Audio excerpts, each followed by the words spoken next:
Okay, magandang gabi sa inyo lahat, no? Good evening, good evening. Happy Tuesday na naman po. Ayan, ako, every Tuesday ho. Nag-aabang kayo, no? Andiyan dyan kayo dahil alam ninyong makakasama natin yung ating darling natin. Darling ho natin to eh. Ito ho yung ating pinaka-abogada, no? It's a very interesting night kapag Tuesday because we learn a lot of things, no? Very encompassing ho. Ibig sabihin malawak ho ang nasasakop nitong ating programa. Maraming bagay ho, no? Utang sa iyo, kaaway mo yung landlord mo, no? Yung sa trabaho mo, no? Medyo may inaapi ka siguro, no? At mga personal injuries at marami pa hong mga bagay-bagay na pwede ho natin malaman at matutunan ho dito sa ating programa. Kaya it's really an honor and a pleasure, no, having our favorite na abogada ho ng bayan natin to. At siya ho ang ating kasama and she makes our Tuesday very happy. Ayan, mga kaibigan, ito, pakikilala ko, siya ho ay recently promoted as managing partner of their firm, Deo Volente Solicitors, and at the same time ho, siya ho ang head of litigation and family services, walang iba kundi si Attorney DANNA QUINTO. Attorney, magandang gabi sa iyo. Good evening. Good evening, Sir LARAGAN. Magandang gabi din sa inyong lahat. Happy Tuesday! Happy Tuesday sa lahat ng mga kababayan natin dito sa UK, sa Europe, everywhere else. Happy Tuesday. Welcome still to our virtual support bubble. We're still in lockdown here in the UK. I don't know kung anong week na. I don't know, hindi ko na alam. But here we are, surviving every week, thriving every week. So, welcome and kamusta po kayo? Hope you're all keeping well. And di lang Happy Tuesday, Mr. LARAGAN. Happy Pancake Day then. I don't know if you already had your pancake today. I don't know if you know this tradition sa UK. It's Pancake Day. I'm sorry. Well, okay, yeah. So what I can say, sawa na ako sa croissant. No, kasi matakaw ko, hindi ko alam may pancake day pala, no? So, you had your pancake today? Nag-pancake ka na ba? Hindi, may pancake pa ako dito. Alright, okay. Oo.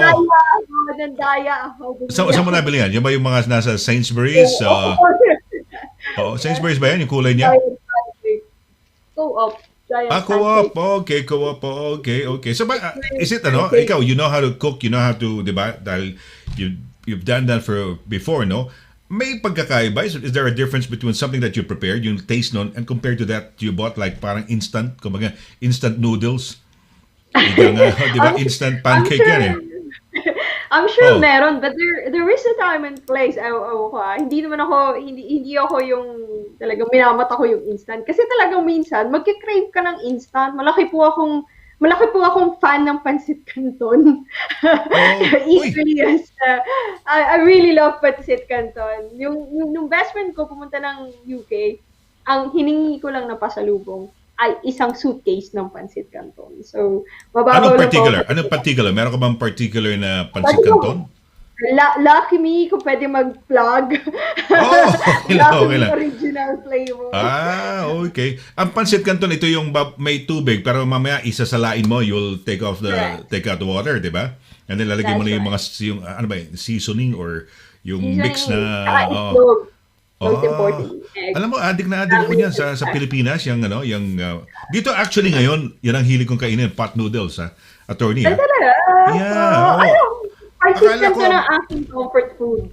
Akala ko ang pot noodles galing sa, kunyari, mga Indians ang gumawa, ibang lahi, no? Or let's say mga Chinese. Pero dito pala gawa ang pot noodles sa dito nag-originate sa UK. Yeah, pot noodles. Yeah, pot noodles. Pot noodles originate dito sa UK. Akala ko gawa-gawa yan na, di ba, marami sa atin sa Pilipinas din na mga, Chinese naman, di ba? We have a lot of companies naman, di ba, mga Nissin's Ramen. Although, merong gumagawa na sa Pilipinas. Kunyari, halimbawa, ano ba mga companies that are doing those universal food products, kunyari, UFC. Mga ganun, marami. Ang dami. Ikaw ba sa Pilipinas, inabot mo yung mga maraming ketchup? Yung mga kunyari, UFC anghang ketchup, yan, ganyan, di ba? Jufran, Mafran. Oo, ganyan, Jufran, Mafran. Di ba yan ang mga pagkain sa atin? Di ba? Yung mga... Pero ikaw ba, when you were young, or up to now, ikaw ba mahilig ka ba sa mga Ganyan, yung mga ketchup na Sausawan, ano. opo. Okay. Patis, mahilig ako sa sausawan, Pilipino-Pilipino. Patis, Okay. ketchup, toyo, lahat na ng Hmm. ikakaano ng tubig. Pero dito, attorney, wala, ano ka ba? Tomato sauce ka, tomato ketchup ka na, no? Hindi ka na masyadong At ano. tomato ketchup, yeah. Oo. Minsan, pag talagang Pilipino kasama mo, may ketchup ka ba dyan? Oo, Dito, oo, tama, oo. tomato sauce, Ayan. Oy, ketchup, ketchup pa rin. attorney Briton na Briton ka na, tomato vitamins, Tomato, pati, yeah. vitamins okay. Vitamins, di ba? Vitamins, yeah. Mga vitamins. But that's good, no? Akala ko na hindi ka mahilig sa mga ganyan, yung mga tag dito, yung mga ketchup, no? Sa Pilipinas, pinapapak yan eh. Kami mga magkakaklase, Opo, pinapapak namin dahil masarap di ba? Yung ano? masarap Oo. talaga. Tsaka iba yung banana ketchup po natin. 'Di ba kasi yung sa atin, ano nga ba yun? Yung ketchup sa Pilipinas, banana ketchup yun. Iba talaga yung Mm. lasa nun kaysa dun sa tomato ketchup nila dito. So, nakakamiss minsan sa fried chicken. Or yung mga kung ano-anong ano Oo. natin. Hotdog ang talagang namimiss ko. Yung hotdog ng Pilipino, yung hindi sausage dito. Yung hotdog Ayan. na tender juicy yan. Ay, yan ang talaga masarap yun, tender juicy. Kung pwede nga, Tender magdala tayo, juicy. di ba? Iba dito. Meron tayong nabibili dito, yung 1 pound dati, pero ngayon mahal na yung parang yung parang, hindi ko, Oh, yung kulay, yung yeah. malaki ganyan Yung na sa glass brown. parang, Yeah, sa glass. Yeah, yung ano pangalan brown. nun? Yeah. Meron ako eh. Parang German, ano nga ba yun? Anong tawag Nakabili doon? ko sa Tesco, Nakalimutan sa ko yung Asda. Yeah, that's right. Diyan ba sa place mo, may Asda? May Tesco? Lidl po ang malapit sa akin. Lidl. May Asda, may Tesco din. Lidl. Lahat Okay, may okay, Lidl okay, dito okay. around the corner. May Tesco, may Asda din. Tesco ata ang pinakamalaki dito sa amin sa I don't know, but Tesco ata. Okay, Sa okay. pinakamalaki. Ano ba Ang yung sa daming Lidl? mga Big on, little on price? Big on, Little ano ba? and fries, bitter fries. Maayos ang mga produkto nila Ano yan sa big on, maayos. ano ba? Big on quality? Ay, diyan ako Bigger. bumibili, attorney. Diyan ako bumibili ng ah, ano pa, ano to, croissant. Ay, ito ang problema ko eh. Adik ako sa, uy, teka muna, baka sabi ng mga tao, ano ba ito pinagkukuwento nila, attorney? Hindi, Food nagkukumustahan lang ho muna, advice parang banter corner. namin, at nagkukumustahan dahil Oh, na-miss natin si attorney. Unang bukas niya sa akin, salig din. oh, Mr. Laragan, nagda-drive ka, nasabi niya sa akin. Hindi, nakatuwa ako mag-drive lang. Tapos nagbibigay ako ng lessons on how to read a tag dito, itong mga number plates.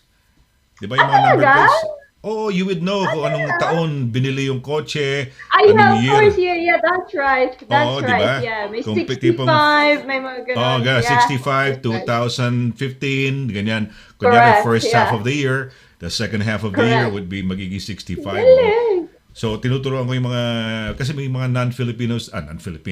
non-UK viewers kanina sa akin ginagawa. So, I was educating Tinatanong. them, no? Dahil minsan biro mo nakapako pag traffic, nakapako ka dahil bumper to bumper. So nakikita Ah, kung sino ano yung nasa unahan mo, yun lang for the ano. next 2 minutes, 3 minutes, 5 minutes eh.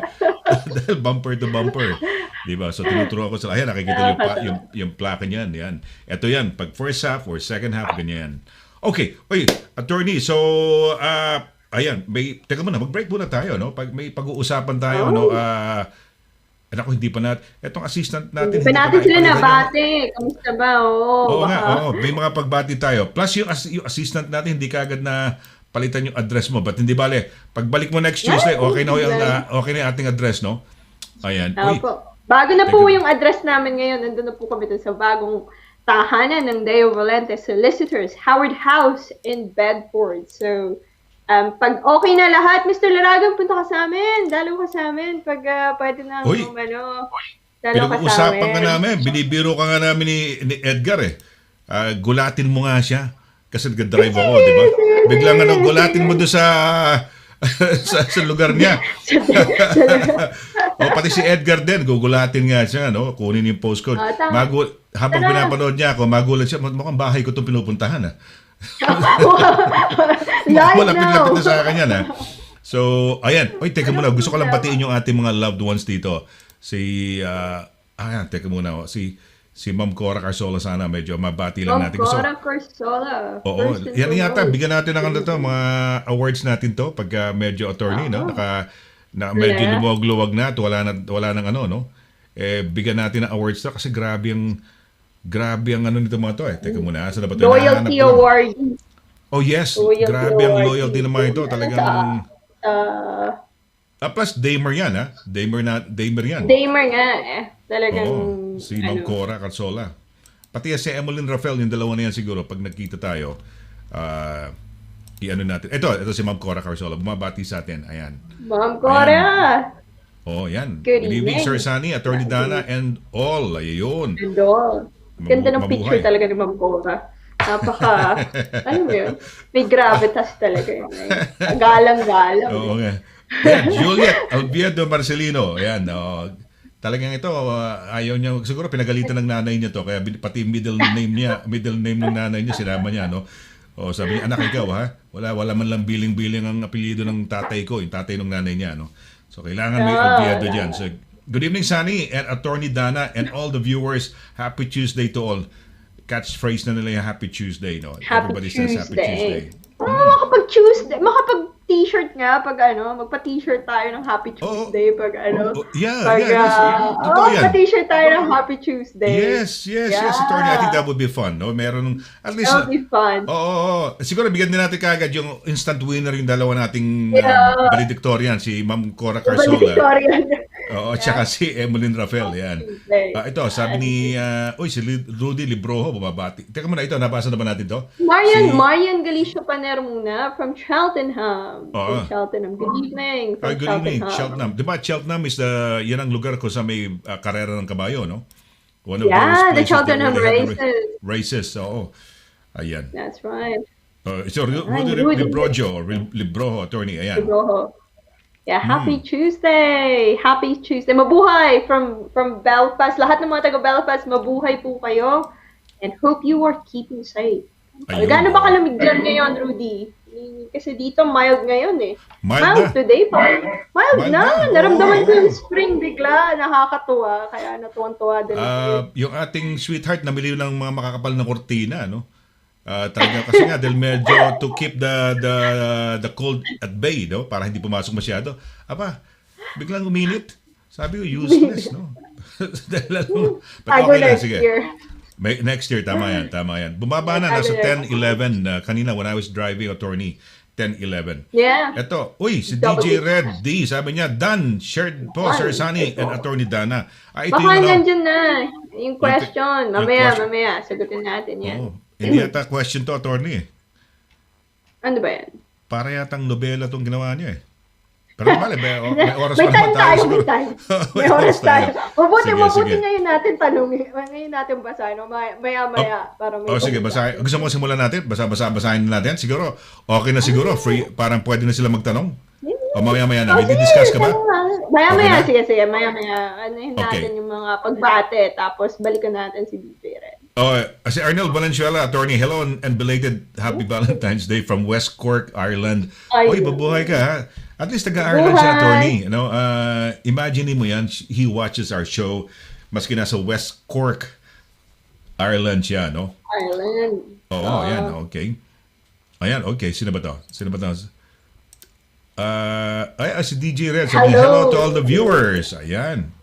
Hello, DJ Red. Ganda ng Ganda ng starting DJ kasi pangalan niya, DJ Red. Ayan, hello to all, sino ba to? Good evening po, sino yan? Nisa. Karaig Alahar. Maganda ang kulay mo ngayon, attorney, ha? I don't know if you notice it, you have a very nice color ng camera mo.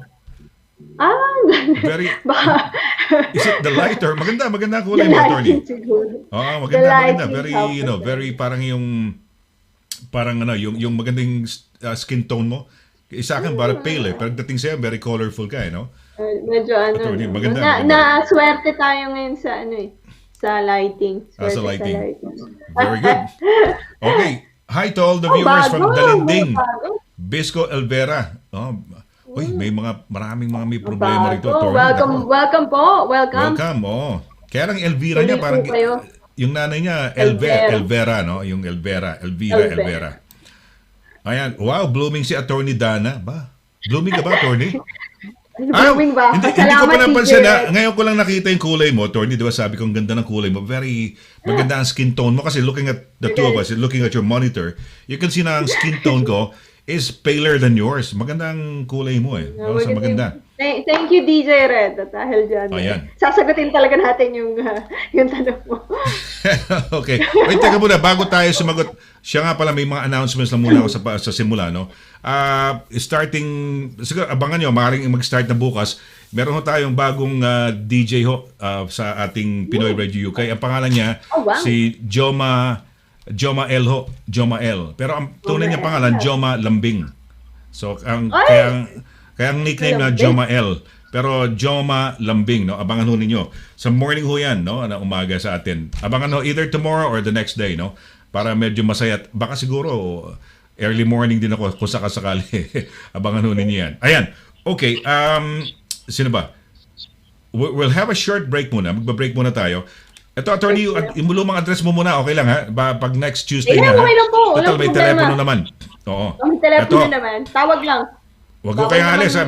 Tawag lang kayo. May telepono. Ito, mamaya ho, ipa-flash ho natin yung telepono ni attorney. Ito. Yeah. Pero tawag lang kayo. Kaya lang yung address natin dito, medyo iba pa. Pagbalik next Tuesday, yung kanilang bagong address ho ngayon. Okay? Teka muna. Ano sino to? Oh! Nako, ito si Kamar, no? Si Ator. Natutuwa siya sa atin. Alam mo, sabi, nag-message ka agad yung ating kaibigan si Kamar. O, yan, o. Ito si Mr. Reman. Si Kamar. Mr. Reman. Ayan, sabi niya, ito message niya, ha? Attorney. Kita mo, ganda naman ganda ng upo ni attorney, si Reman, no? Look at this. Okay, ayan. Ayan, good evening, Mr. Laragan, most romantic presenter in UK. Good evening. Ha? I think it's around 1 o'clock in the morning, di ba? In his place, no? So mabuhay. No, he's actually... Okay. He's actually back here in the UK for a little bit to deal with a few of our businesses. But gano'n naman yun eh. Papunta pa rito. And Papunta pa rito po yan. Ayan, no. Miss BQ, Miss BQ, yan. Oh, but BQ, Boss Quinto ba yan? Ibig sabihin ng Boss Quinto? Boss Quinto, Huli Quinto. Okay, uy. Joke lang yan, di po ako huli. Ayan, okay. Luisa Calimoso, is that Calimoso? Is that how you read it? Yeah, Calimoso Manalo. Good evening po, Attorney Dana. And Sir Sonny, good evening. Mabuhay, ha? Alright. Sige, okay. Ayan, magandang gabi ho sa inyo lahat. Ayun. Magba-break lang muna tayo. Pero hindi ho itong tamang address ng attorney. Pero next week ho, ayos na ho yan. Pero tumawag ho kayo. Ito, na-flash ko naman yung telepono ni attorney. Ito, tama ba yung telepono mo, attorney? 01234-225-188. Yan ang telepono niya. Ayan, kung email nyo, mag-email kayo sa kanya, d.quinto@dvsolicitors.com. Ayan, diretso sa iyo, no? Isa lang naman D. Quinto ron, di ba? Wala na ibang D. Quinto. Wala na ibang D. Quinto dyan. Okay yan. Okay yan. Pag hindi na sa telepono, email, and we're pretty good at responding to emails. Ayun. Yeah, that's a guarantee, ha? That's a guarantee ho mula kay attorney.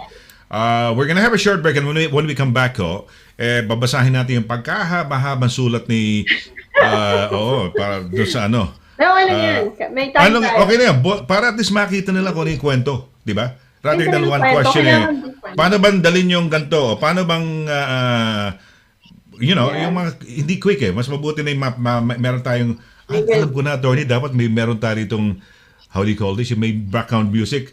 Dear Attorney Dana. Dear Attorney Dana. Nagsimula ang storyang ito nung kami ay lumipat ng bahay. Tapos may reenactment. Dapat may reenactment. Ang nakaraan. Di ba? Ang nakaraan, no. Well, ito nagkakatuwa lang ho kami ni Attorney Dana. Pero seryoso, no? Ang advice naman ni Attorney Dana is seryoso. It's just that we're having fun. It's a happy Tuesday. But seriously, if we need some serious advice and response, di ba? Then si Attorney magiging yan. Okay, magbe-break lang tayo. Kami ni attorney ay magbabalik dito ho sa ating Happy Tuesday na Legal Advice Corner. Saglit po lamang. During these trying times, we salute the frontliners who are tirelessly caring for all of us. against the COVID-19. To all the courageous nurses, doctors, carers, and paramedics at the NHS, words are not enough to thank you. We at Highlight Express International are here to support you back with a full semester 10% discount when you send your balikbayan boxes to your family in the Philippines. Dahil ang Highlight Express International ay para sa pamilya.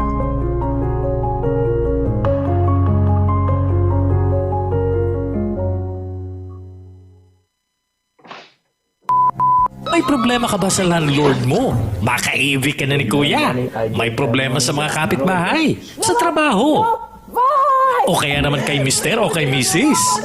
Away tungkol sa mana, mga may utang, mga aksidente, daing o laban sa ospital or sa NHS, harassment, o baka naman may stalker ka na gusto mong ireklamo. Punta na sa DV Solicitors para matulungan ka pagdating sa mga litigations at iba pang mga legal concerns. DV Solicitors at Mayfair House, 11 Lurk Street, Bedford, MK40 3HZ. Tumawag sa 01234-350-244 or 01234-225-188 o kaya naman mag-email sa d.quinto@dvsolicitors.com. Visit our website at www.dvsolicitors.com.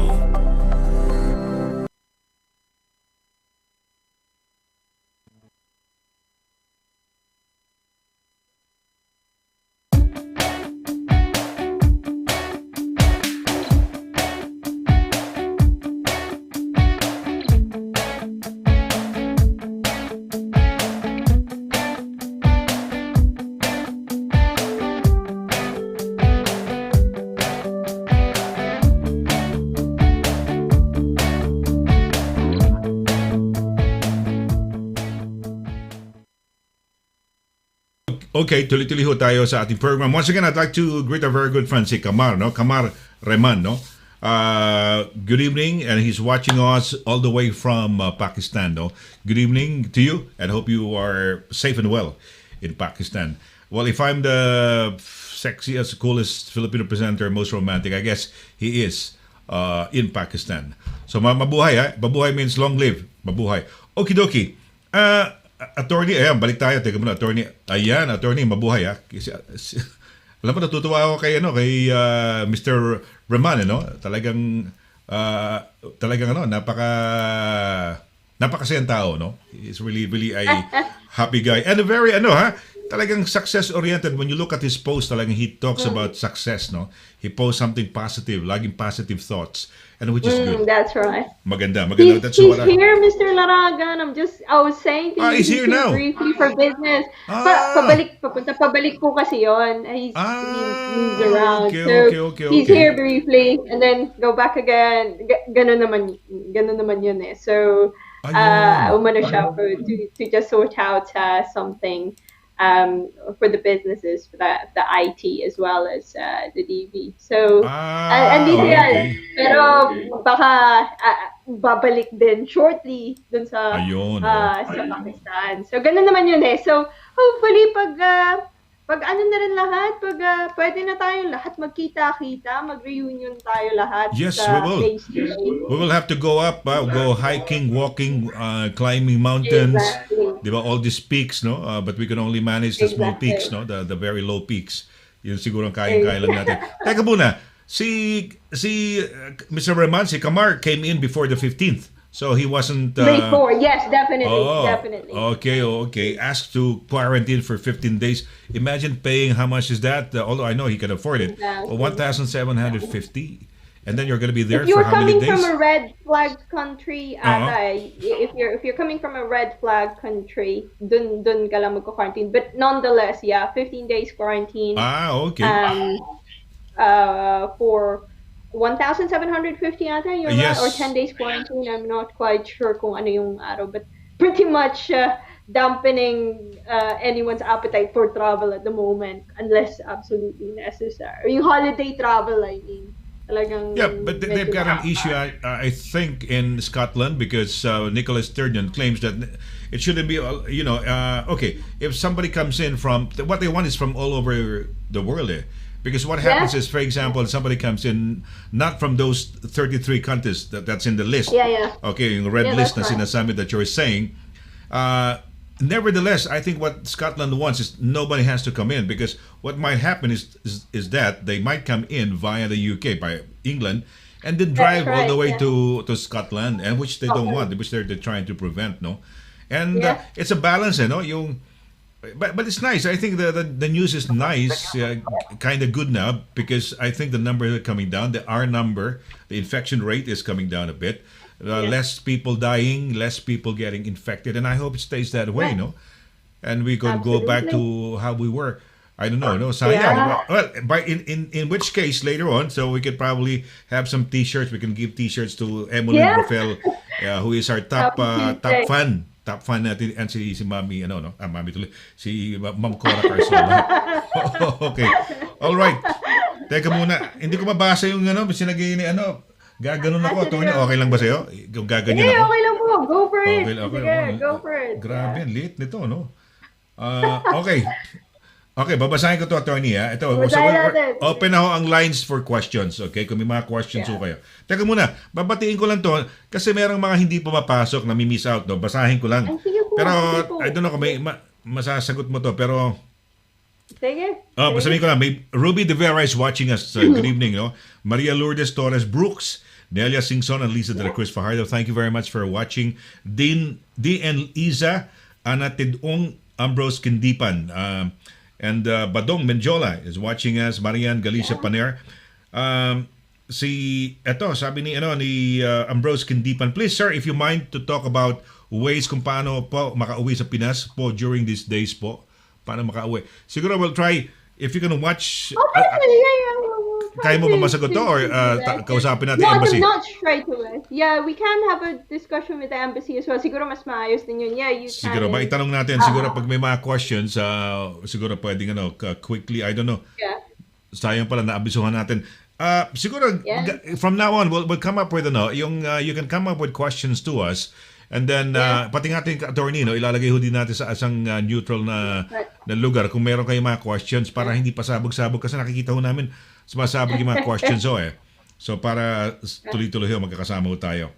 Ayan, okay, so ayan, si Rara Rez CP Zhao, she's watching, hindi ko alam kung babae lalaki to. She's watching right now. Ayan, si okay, Bahian Chloe, Can Chloe, thank you. Mirna Mercado, Nisa Craig Atahar, Emmeline Rafael, yan. Nani Reyes, no? Good evening. Okay. Uy, ito nagsi-share. Paki-share ho ninyo. Let's share it to your friends, no? Wala namang mawawala ho sa inyo rito. It's nice that you're sharing it, no? Ayan, Joe Feli Corazon, good evening to you, no? All right, si Eloisa Calimosa Manalo, binabati niya si DJ Red, Ate Nisa Caray Atahar, and Ate Dalinding Bisco Elvera. Ohayamhie Marinel, no? And Rhea Wood. Rhea Wood, good evening to you, no?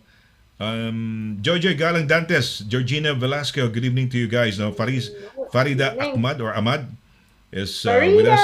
Farida, hi, good evening. Richie Borse, Sunday Dorado, Eret Leira Arere, si Shenli Jansoy. Ito may mga questions na. Sabi niya, hello po from Philippines po. Question po from my partner po na nandito sa PH. Pero unahin natin muna si first come, first serve muna tayo. Shenli Jansoy is watching us right now. Ayan, si Eret Leira Arere, bumabati ba sa atin ng good evening? Tingnan natin. Regular natin yan eh. Good evening. Tere ata yun eh. Tere? Okay. Parang... Herrera, binaligtad niya si Tere. Hi, good evening, no? Elsa Villanueva, ayan. Good evening po. Ayan, sila DJ Red, sila Teresa, sinishare nila. So, okay. Eto, babasahin ko lang yung kanya, no? Gandang gabi po, Sir Sonny and Attorney Dana. Ayan, si DJ Red lang po. Ang nickname ko po, Pero ito ang tunay, tunay kong pangalan, Ederlina Domingo. Ayun. Dapat dito may background music ba, attorney? Mga medyo parang, di ba? Nalungkot agad ako. Ito. Ang house in charge, sabi niya, ang house in charge po, ang gusto pong itanong ko nga, ano po ba dapat naming gawin? Kasi puro na lang paninira at pangbubuli ang ginagawa nilang mag-asawa. So house, parang ano yata, katiwala, house in charge na siguro. O parang caretaker ng bahay. Attorney, Sir Sonny, yan. Nagbigay ba ako ng notice December 4.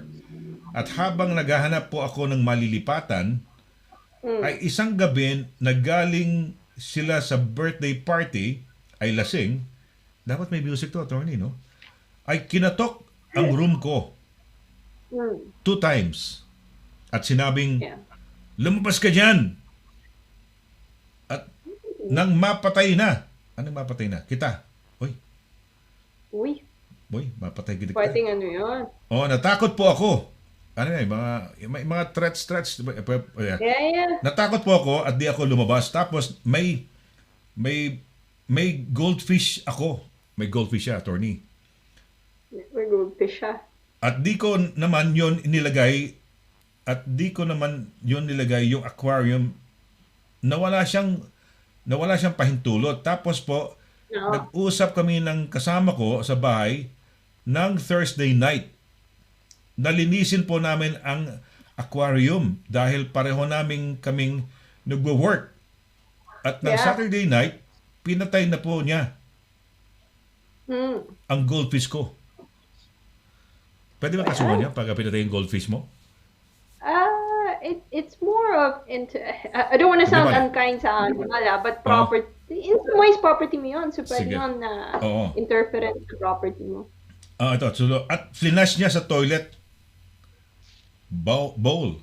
Ngayon po, may confrontation na nangyari at pinagtulungan na nila ako. Wow, ano to? Physical na? Pati yung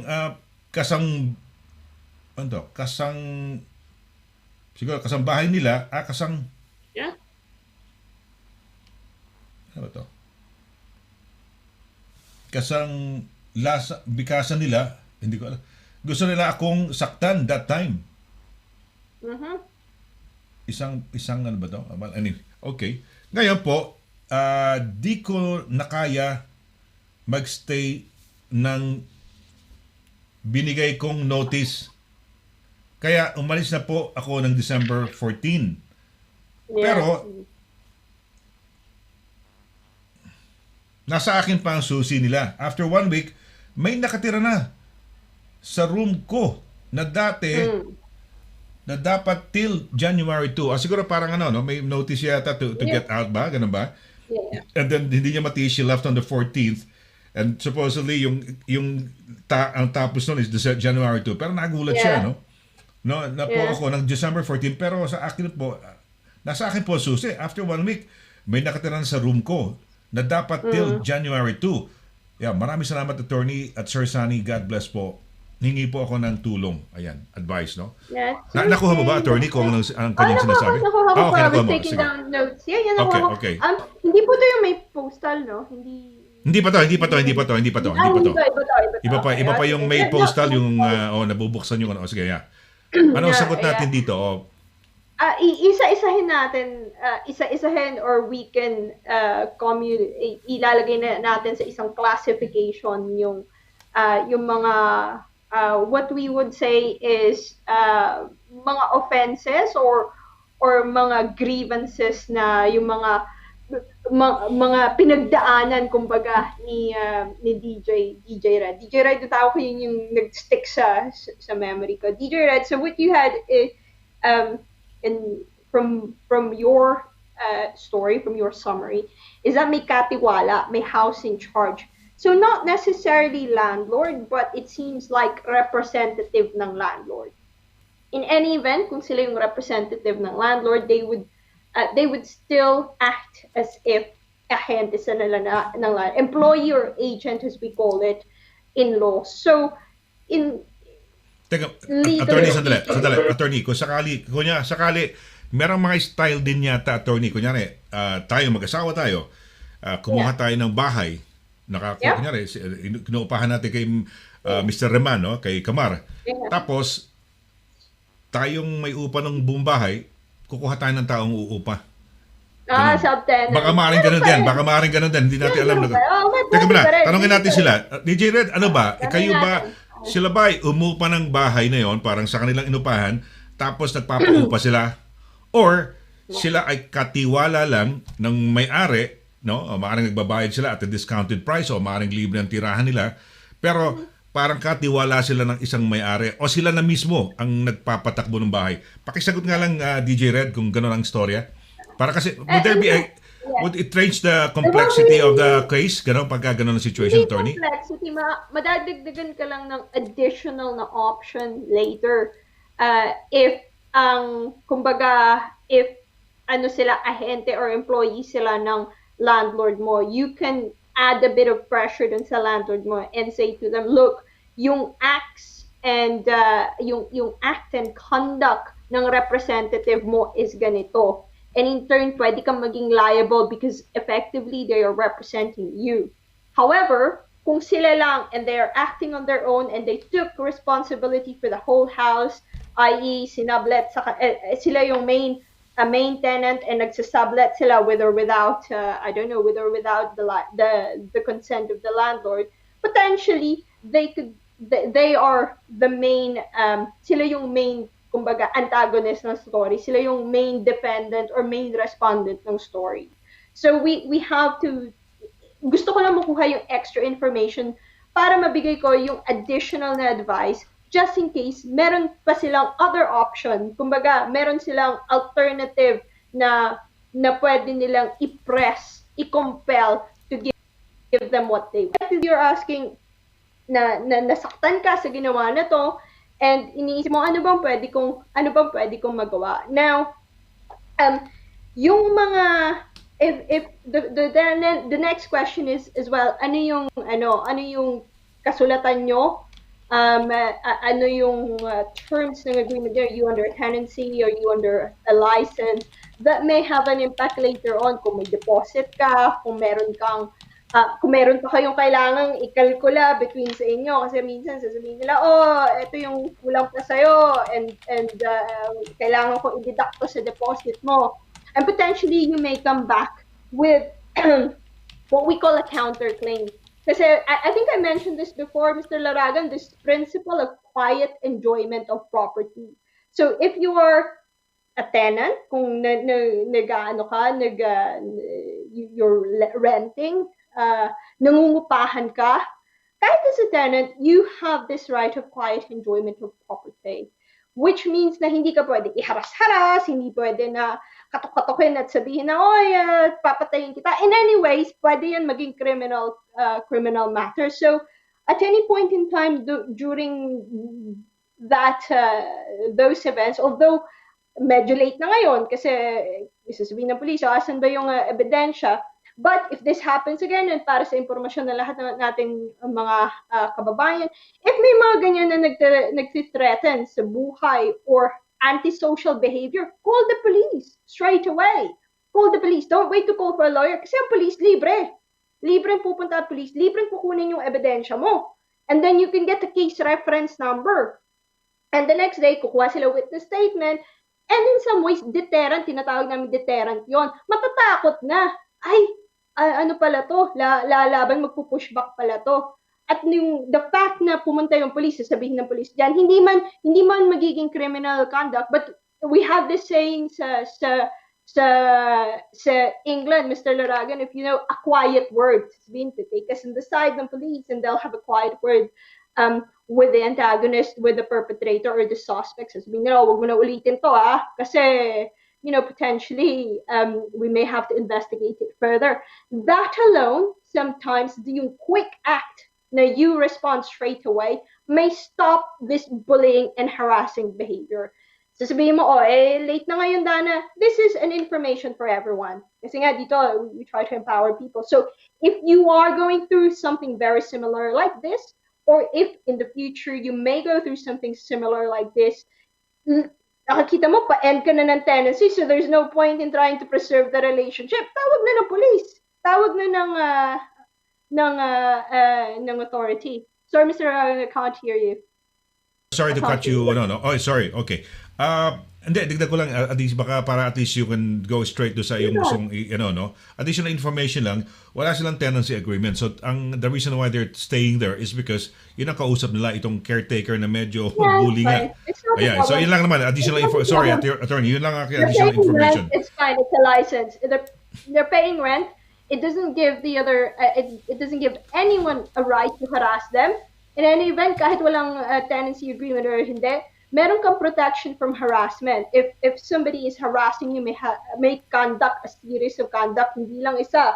What I see here is 2 or 3 times na talagang inaano ka, pinoprovoke, very combative sa'yo. It's harassment. You can also call the police. The police may just turn up and give a quiet word to everyone, but at least there's someone, may kukuha ng case reference, and if later on mag-escalate, all you need to do sa lawyer is, actually may ebidensya ako. I have this case reference here na na talagang nangyari to. And it was serious enough that precipitated na talagang pinush ako para tumawag ng 111. So that's something for looking back and looking forward, what people can do. But equally, pwede pa rin, you can still claim for harassment. It's something that you may, yung potential ground is harassment, but obviously you'd have to, kailangan may ebidensya ka. Yun lang yung ano dito, makikita mo, sometimes yung goldfish, yung sinaktan, yung ano pa ba yun, yung kinatok. The difficulty looking back is yung lack of paper trail ng evidence. Pwede kang mag-write, one of the techniques that we do is we just simply write to them and say, stop doing this, or you done this, so we have a counterclaim for harassment, kaya sa ating kalkulasyon ng deposito, hindi tama yung kalkulasyon mo dahil nabawasan yung enjoyment namin ng property. So, magde-deduct din kami doon sa kalkulasyon mo. So that's how we civil lawyers, I'm a civil lawyer, I deal with civil law, hindi ako criminal lawyer. So if it's a criminal case, it will be dealt with by prosecution. But in terms of practical problem solving, that's something na magkakaroon ng real impact sa buhay mo in terms of, saan ko ba ito pwedeng magamit? Ano ba yung pwede kong magawa dito? But in terms of just saying, I'll sue you for harassment, the first question is, asan yung ebidensya? The second question is, paano natin ma-equate yung impact sa enjoyment ng property mo? If, kailangan natin tingnan kung yung time na nangyari yung harassment na yon. You left on December 14 and pinarent out nila agad. That, unfortunately, can be taken as a surrender. Kung dinala mo na lahat ng gamit mo and you vacated the property, potentially that could be taken as you surrendered the property. It's a gray area, but it's not a total win na talagang kumbaga nagkasala sila. It's one of those things. Pwede mo siyang gamitin, sasabihin mo, tinan mo kung gaano ka mean, gaano ka underhanded tong landlord or tong katiwala na to. Ito yung mga ginawa nila X, Y, and Z. So those are things that you may, kumbaga pwede mong i-complain in terms of whether it would have an impact. Depende sa evidence and depende sa time in which nangyari yon. And then you look at the cost and benefit analysis kung baka magsuka, yung ilalagay mo na investment na pera or time and resources, it may not give you it may not be worth it, strictly speaking, and we have to be honest in those terms. And that's the reason why dun ko sinabi na magagamit mo yun minsan, and most of the time we use it kung may mga may mga nagtatali up pa sila ng mga deposito towards the end, and you will say, oh, actually, ayaw namin bawal ka mag-deduct ng ganyan. Kasi kami din, we had, nag-suffer yung quiet enjoyment namin ng property. So we want a refund of our rent for a period of time. And we back it up with this evidence. Andito yung mga text mo, WhatsApp, CCTV, andito yung mga picture, andito yung witness statement ng taong X, Y, and Z na nakita ka na ganito yung ginawa mo and this and that. So, unfortunately, I empathize kung ano na, I know na nangyayari talaga to, from my experience with landlord and tenant, katiwala, etc. Nangyayari talaga yan. And that's the reason I always say, preserve your evidence. Call the police kung talagang may away na, because they could be the organization who could preserve that evidence for you. Okay. Attorney, sabi mo, kind of gray area, no? Parang, let's say, yeah, siguro parang may 1 month pa siya. Umalis siya sa nilang December 4 yata. January 4, December 14 may pumasok na. Yeah. Hindi, kumbaga, not until the 2nd of January pa. Kumbaga, sa kanya pa rin yun. Pero, sabi mo, may gray area na pag nakita ng, let's say, ng employer or kung sino man yun, nagpapaupa, na tipong kinuha niya na yung buong gamit niya, parang indikasyon na yun na wala ka na, hindi ka na parang umalis ka na. Wala ka na. Exactly, wala ka na. So parang in a way hindi masyadong liable ang employer yung kung sino nagpapaupa sa kanila dahil naisip nila ay aalis na, wala nang gamit, umalis na to . Wala Although nang gamit. Nasa kanya pa yung susi, hindi pa na-surrender. Yeah, hindi pa na-surrender. So potentially they could, although very naughty, they could have waited. Kaso hindi nga sila nag-wait. And if that is the case, ang pwede mong sasabihin, tatanungin ng korte, ano yung losses mo? Kasi may iba ka ng pupuntahan. And in any event, kontrata mo yun eh. Kontrata mo na magbigay ng 1 month notice or whatever. I don't know kung wala nga silang tenancy. So Walang tenancy agreement. Wala silang tenancy agreement. Tenancy agreement. But that's the thing. So you may have said, well, that was your notice period. So it's up to them to make the assumption na sinurrender mo earlier yung tenancy. And what you can do is, you can ask, anyone can ask, you can say, look, you're unjustly enriched, na double enriched yung rent payment nyo. Nakakuha na kayo ng renta sa akin, nakakuha pa kayo ng renta doon. And not to mention, hinaras nyo pa ako. That's a way to shift the case para sa advantage mo ang circumstances. You say, okay, so double enrichment ka, just enrichment ka. Also, ang complete picture na to is you're not a very good caretaker, or you're not a very good landlord. So I would like a refund, please. The money goes straight to the bank of this supposed pseudo caretaker, no, or pseudo landlord. Kasi from a landlord, siya umupa and then pinaupahan, no.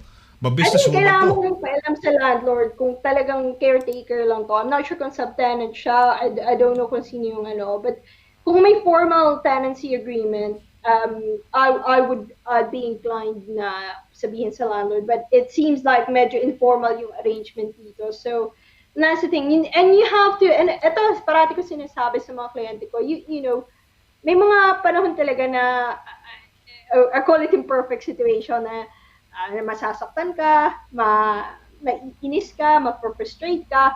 You have to, and it's up to you, you have to think about kung ano yung gusto mong i-invest. Not just money, not just resources, but mental energy sa isang sitwasyon. And you have to know kung ano yung objective mo dito. Ano bang gusto mong makuha?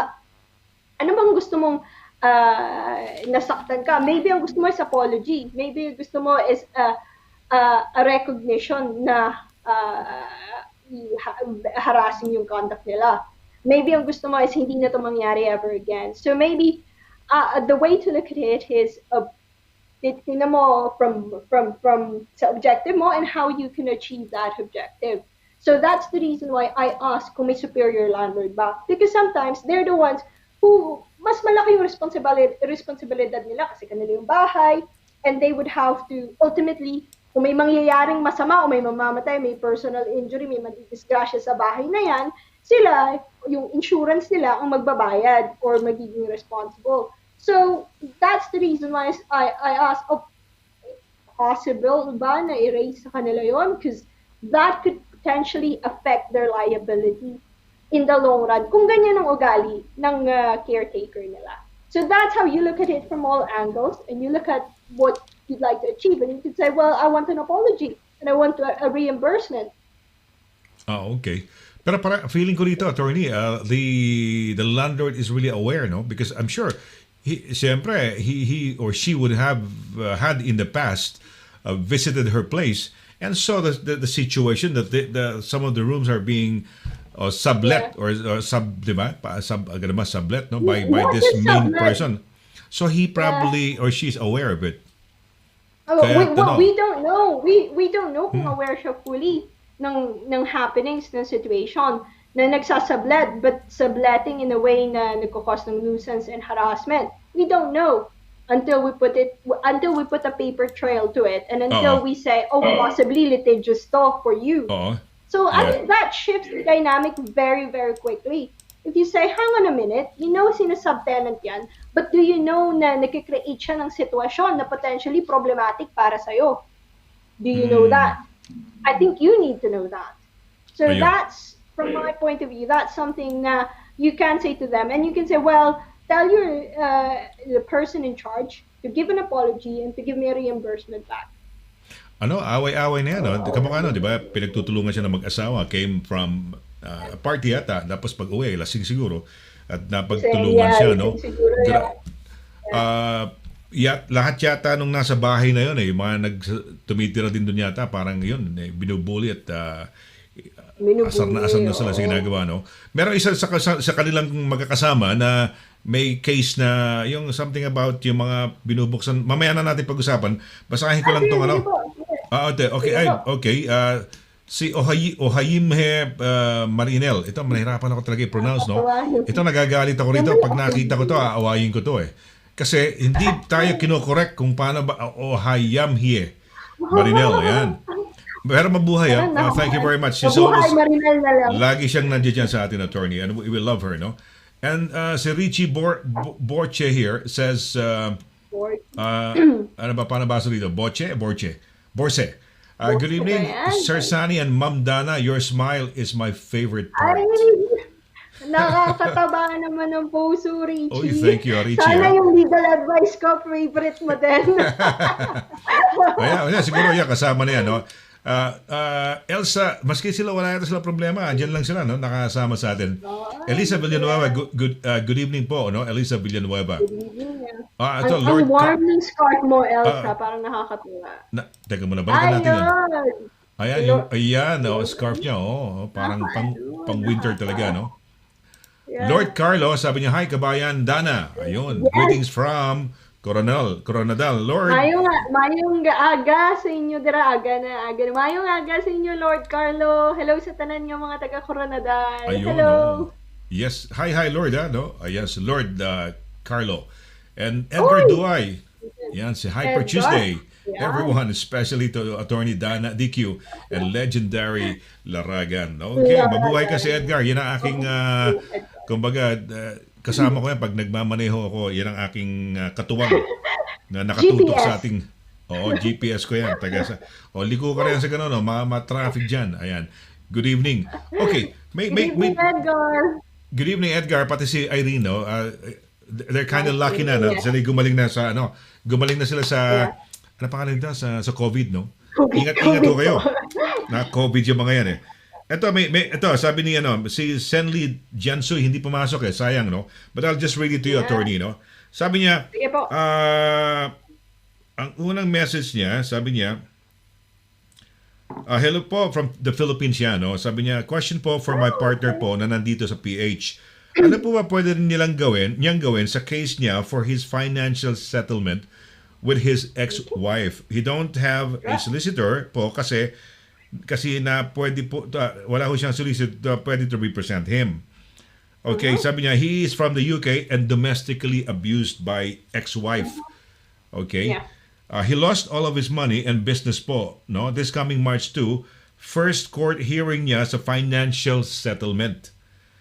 Gusto Yeah. ni partner i-move yung hearing kaso ayaw nung solicitor nung ex-wife. Yeah. So parang gusto niya i-move yung date siguro baka hindi pa Yeah. siya ready, no?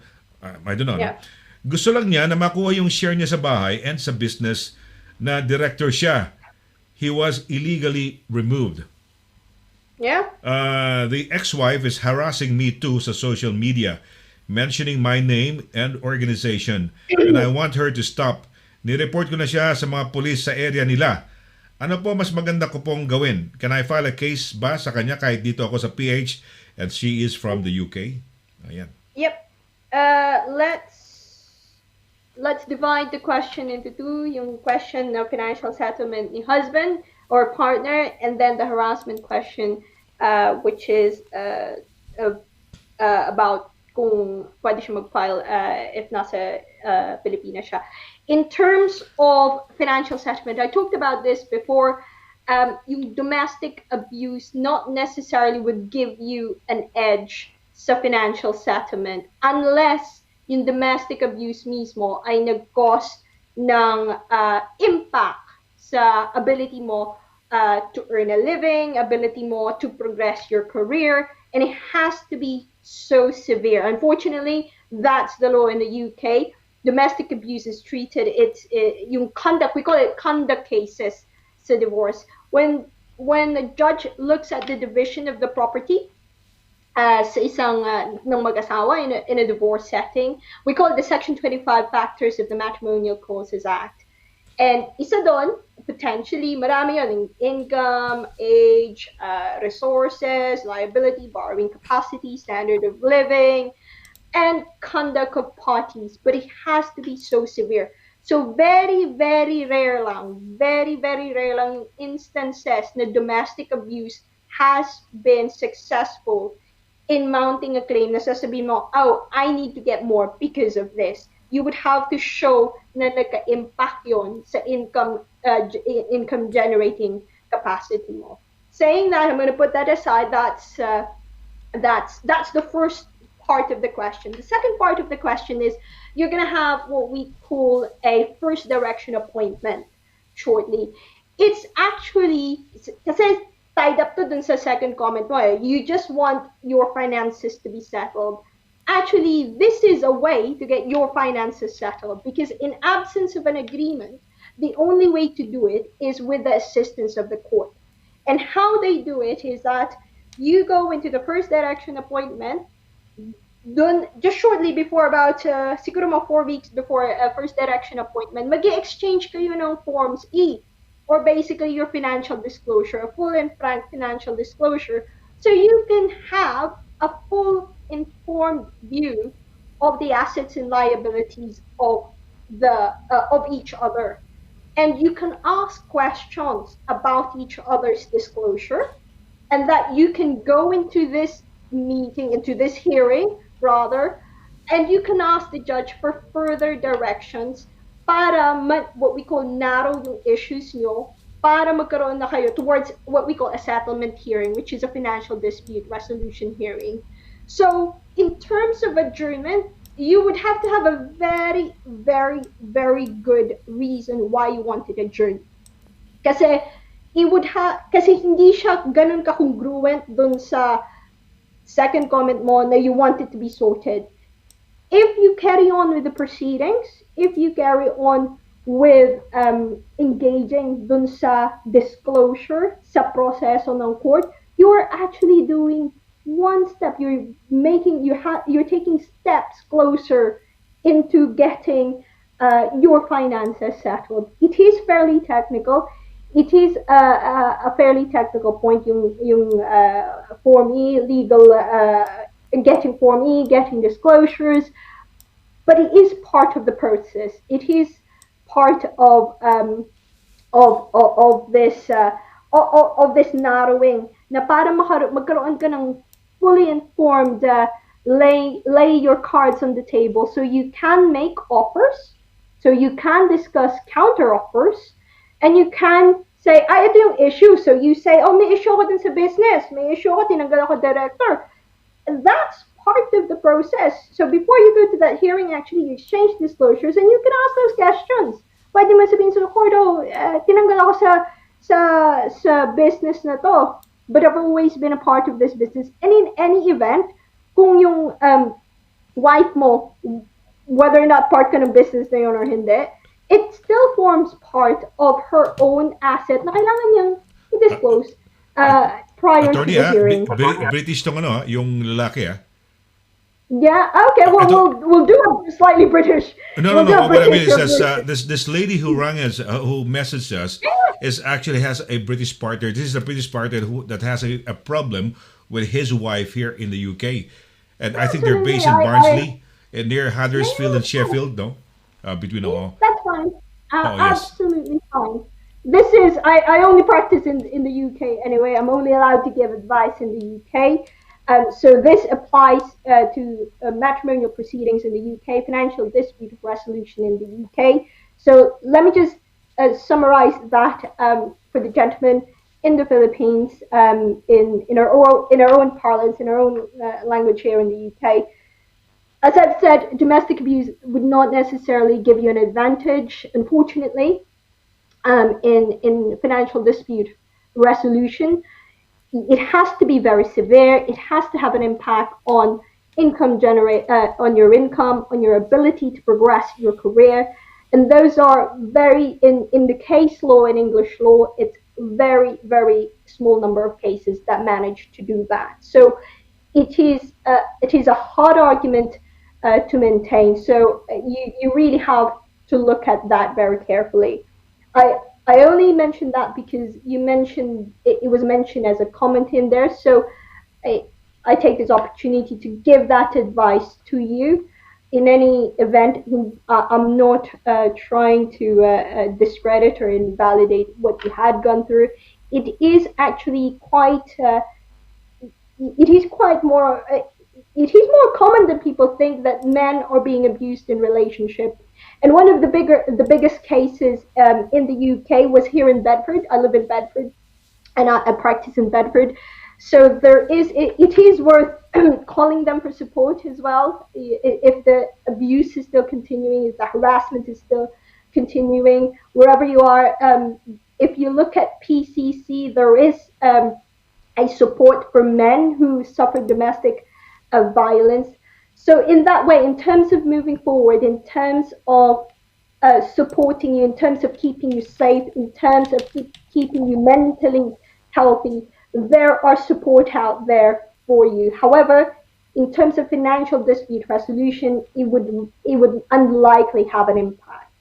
You mentioned about having the first hearing, which we call the first directions appointment, to be adjourned. You have to have a very, very good reason to do that.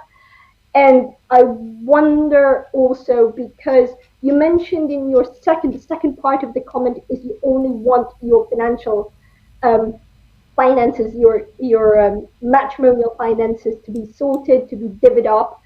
You're actually, by engaging in the hearing, by engaging in the court process, you are actually taking steps to get to that point of sorting out your businesses, sorting out your finances. So the premise of the court is that before you make any decision, before you make any offer, before you're able to have a fully informed decision as to probably one of the biggest financial decision of your adult life, you need to be fully informed. And that's the reason why before a first direction appointment, I think about 28 days before, you have to exchange Forms E for financial disclosures with the other side. So that's the start of the process. By adjourning it, you're actually delaying what you actually want with it, which is, as you said, you want it all sorted. So in my humble opinion, my legal advice is that it would benefit you. It would benefit you to engage properly in the process. It would benefit you not to delay it any longer, because the courts are now involved. We also have to give deference to the jurisdiction of the courts. You can apply for an adjournment, but you have to have a very, very good reason why. And it's not that parallel with what you're saying, that you want it sorted as soon as possible. So you just have to you have to explain further on that. You mentioned about business, about directorship.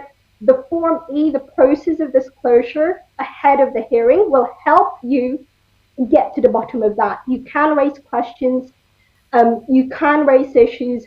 The directions, the first hearing is there to list all the issues in this case, to give appropriate directions for experts for disclosures, so that both of you can get to the bottom of what you both want to know. So that at the end of the day, at some point, hopefully between the start of the proceedings and somewhere where you're fully equipped with the information, you can make an offer that you can live with. Because at the end of the day, you'd have to get it sorted. It would not benefit both parties to keep it hanging, to keep it delayed.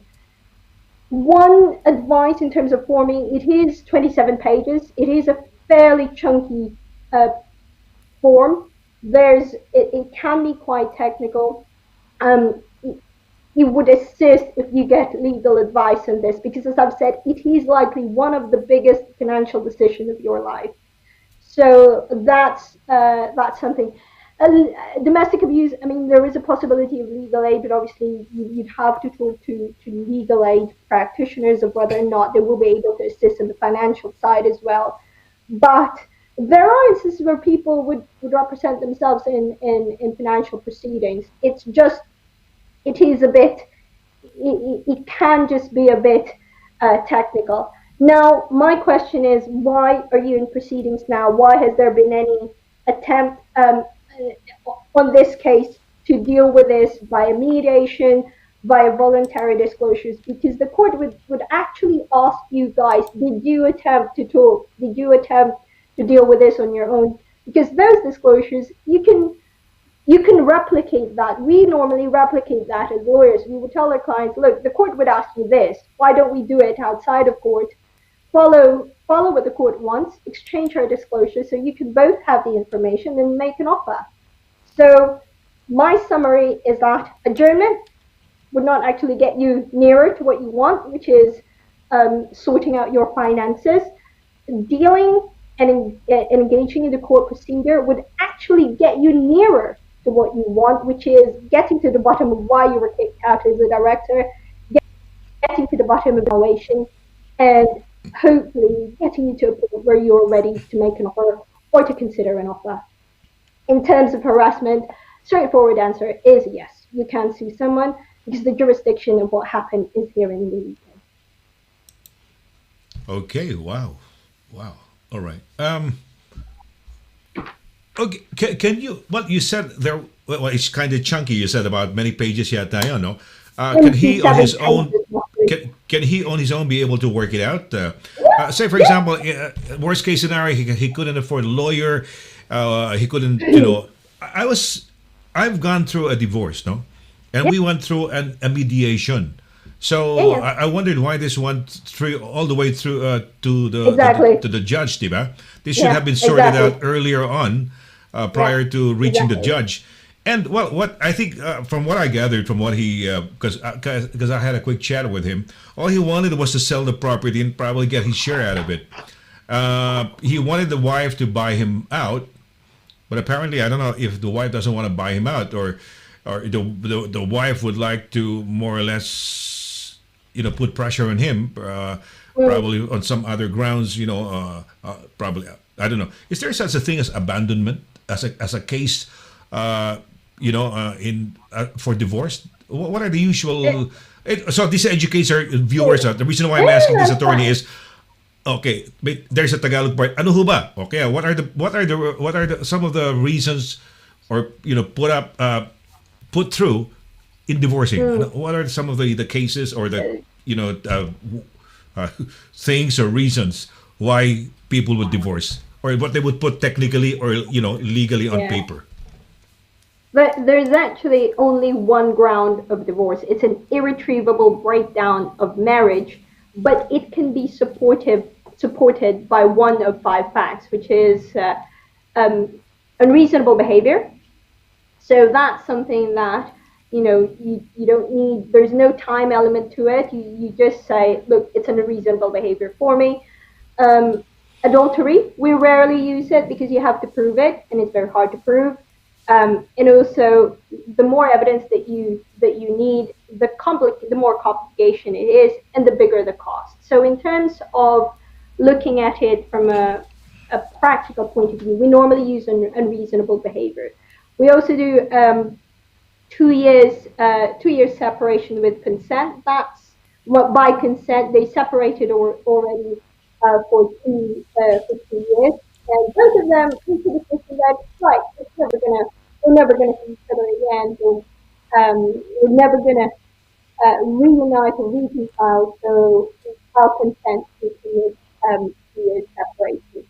And then 5 years separation, no need for consent on that one. And yes, there is a desertion, but we rarely use it again. Evidence, more complication. So we use the simpler ones, which is unreasonable behavior or desertion, or sometimes 2 years with consent, because by the time if you're separated in 2 years, it's normally by then you would have separate lives already. So part of our job is not just to part of our job is to solve your problem, which is you're in this point A, you're not happy, you want to get divorced, you want to get to point B.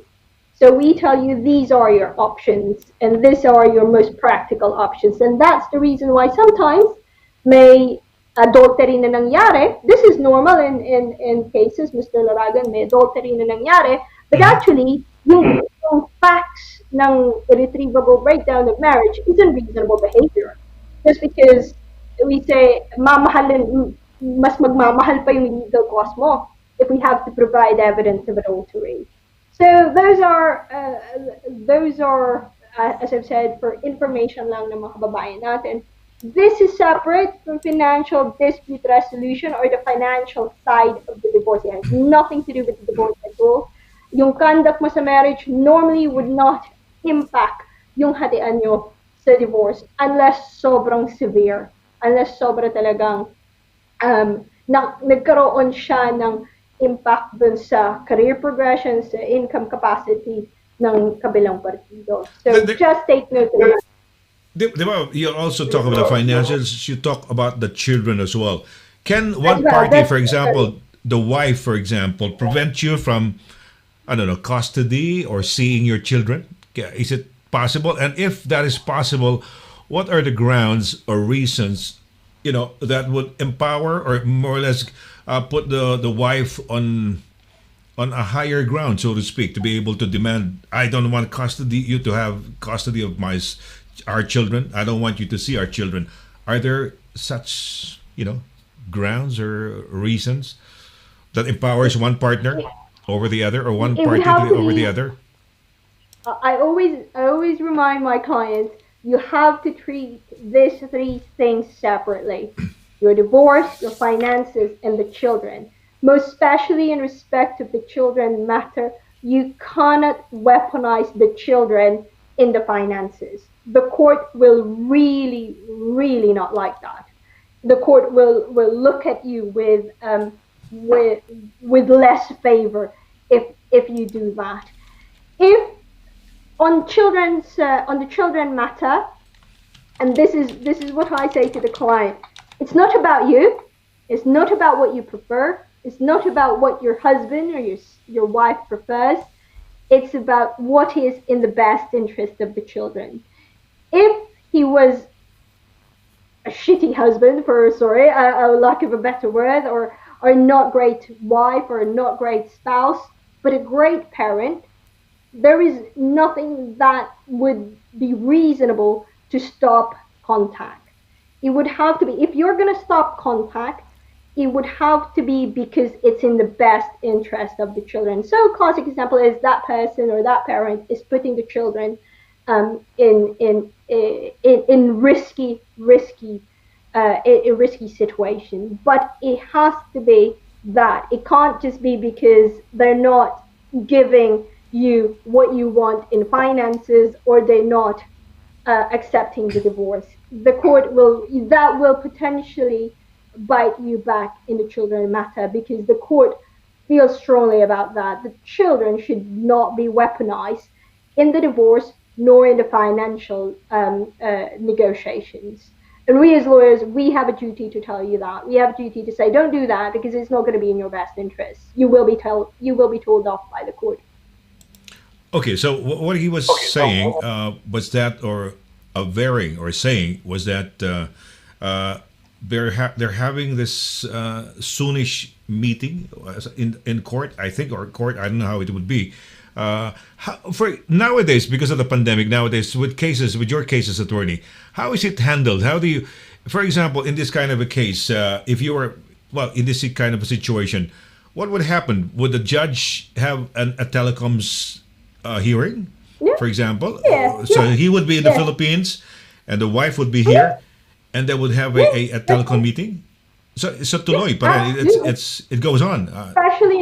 Especially in family cases, the family hearings carried on throughout the lockdown. We are effectively essential workers. We carried on because the court took the view that it's in the best interest of vulnerable children to be protected, to be given access to their parents if that's being unreasonably stopped, and for these cases to carry on. My experience is that family hearings carried on. And it has been via telephone, it has been via Skype. We've had a hearing via Microsoft Teams, I think, or Skype, I think, one of those. And the judge was there. The judge was in a screen, on a screen, and we were doing the same thing. We were giving submissions, and it's the same as court, as best way to replicate it. It's not the same as court, but we're still carrying on with the justice system. So it can't be because you're in the Philippines. You can't use the fact that you're in the Philippines as well, because it's carrying on telephone-wise. It's carrying on as Microsoft Teams or video links or Skype. So I think it wouldn't be a strong argument to say because you're in the Philippines you can't attend. Oh, okay. So I think it's best for him to sort this out as soon as possible rather than trying to delay the hearing, because it works to his advantage. If he wants to sort out his financials, if he wants to insist on, in case he doesn't have money, and probably dependent on the sale of the proceeds of the sale, in which it would be divided between them. Then can he insist on that? Can he just probably can somebody who hasn't got a lawyer, attorney, can they just write the court or say or can they directly negotiate with of course a partner and the ex-wife and the solicitor? Can he just have a frank discussion? This is just what I want. Let's forget about the technicalities and everything. Can we just want you to sell the house or buy me out? And then let's divide the proceeds. The technicalities cannot be completely forgotten. You'd have the technicalities is not just technicalities to be an obstruction. Technicalities are there because it ensures fairness on both parties. So when I say technicalities, what I really mean is disclosure. So it is in his best interest as well to take part in that technicality. Disclosure of what, attorney? All the assets that he has, money that he has? What if the only thing that he can disclose are the properties that they have together? Teka muna, let's just have a short break lang, ha? Mag-break muna tayo. We'll have just a short break at pag-usapan ho natin to, mga kaibigan, because it's quite interesting to. This might happen to you. It might happen to you guys, no? Sa akin, it happened to me. So I had to divide, buy my partner out. And in the process, syempre, because malaki na yung property, it appreciated more than 100-200% from the time that we bought it. So malaki-laki na hinihingi nung ano. So I had to go incur a lot of siguro mga debts just to be able to buy her out, and because it's hard to sell the property here in London because you wouldn't have it wouldn't be easy for you to find another place. But whatever proceeds the sale now, and if you put it up as a deposit in the next property, I think we'll have to pay more. So might as well buy the other person out. And we were lucky enough. We just made use the mediation. So walang problema. And then tapos na, no? Madali lang. Okay, mag-break lang muna tayo. We'll just have a short break and perhaps carry on with this topic because this is quite interesting. Okay, and yung one of our viewers said, mamaya na lang siguro pagbukas ng mail. Ano ba meron doon, okay? Kung meron kayong taong nagbukas ng sarili mong mail para sa iyo, ano repercussion, anong epekto nun? Let's have a short break. Don't go away. Mula doon hanggang ngayon, serbisyong mapagkakatiwalaan, serbisyong maaasahan pagdating sa inyong mga padalang balikbayan boxes. Dito ka na sa Forex Cargo. Sa presyong kayang-kaya ng bulsa, sigurado ka pa sa inyong padala. Forex Cargo. Dahil kailangan makarating. Call 0208-813-7064. O, ano pang inaantay niyo mga kabayan? Tayo na sa Forex Cargo.